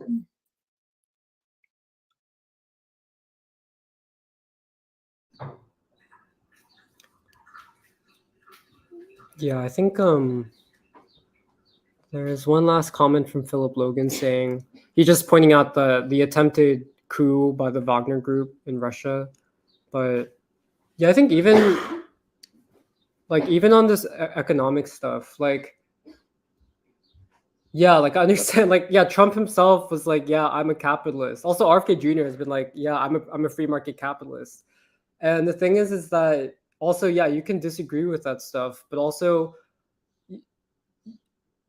people miss the point, which is that what figures like RFK and Trump and hopefully even Cornel, although I guess we'll see with Cornel, but what they're able to do is to make it possible for ordinary people to actually be the ones who can, one, debate with each other and to actually talk with each other and to ultimately come to like actual decisions or actual like conclusions about, well, yeah, what should be the fundamental future of the country. And from our perspective, it is a question of war and peace, which creates the democratic space for large groups of people who are very different, ideologically diverse, to come together and actually be like, okay, no, we disagree with the ruling class. We don't want to be dragged into nuclear war with Russia or China. And this should be a question that is resolved by the American people and not by this fraudulent and illegitimate ruling elite. And once you're able to actually put that on the table for people to actually see like, oh no, this is our problem to solve, then yes, it'll create a space for people to be like, okay, yeah, like what should be our tax policy? Like what should be, like how should we create like new conditions for the reindustrialization of America? Like all of that stuff. And it's not even like, yeah, like we have many critiques of Trump. Like we have critiques of everybody. Like I don't agree with RFK Jr. on like the Israel-Palestine stuff. But the fundamental question is like, do these figures help to manifest and to create and are themselves interested in creating actually like that space for the people to assume their democratic rights, to assume like their democratic potential as well. And it is in that actual struggle for democracy in which, yeah, all these questions of like the economy, of trade, like taxes, like I think that stuff will like can be decided. But if we're just limited to this thing of like, oh, like, yeah, nitpicking and like, oh, I didn't like Trump's thing on this, then yeah, like that's fine. But that means that you just may not be interested in like the larger significance and what someone like Trump is able to actually bring to the table, which is, yeah, like to help put on the table for all of these ordinary American citizens who have been robbed and who have been dismissed and who have been basically abused by this ruling class, to actually put it on the table for them to decide, like, oh yeah, like these are questions that we need to figure out independent of this ruling class, which we don't trust and which we basically hate. And I think that that is something that is so fundamentally like invaluable that, yeah, like I like, we want to be part of that actual discussion. But yeah, I don't know. Did people have more comments, I guess? Because we're getting a little bit past 12. Okay, I guess not. Yeah, thank you to everybody who commented and joined us on the live stream, and thanks to everybody in Free School for being part of the discussion today. And yeah, we'll see you for the next round. But yeah, goodbye, everybody.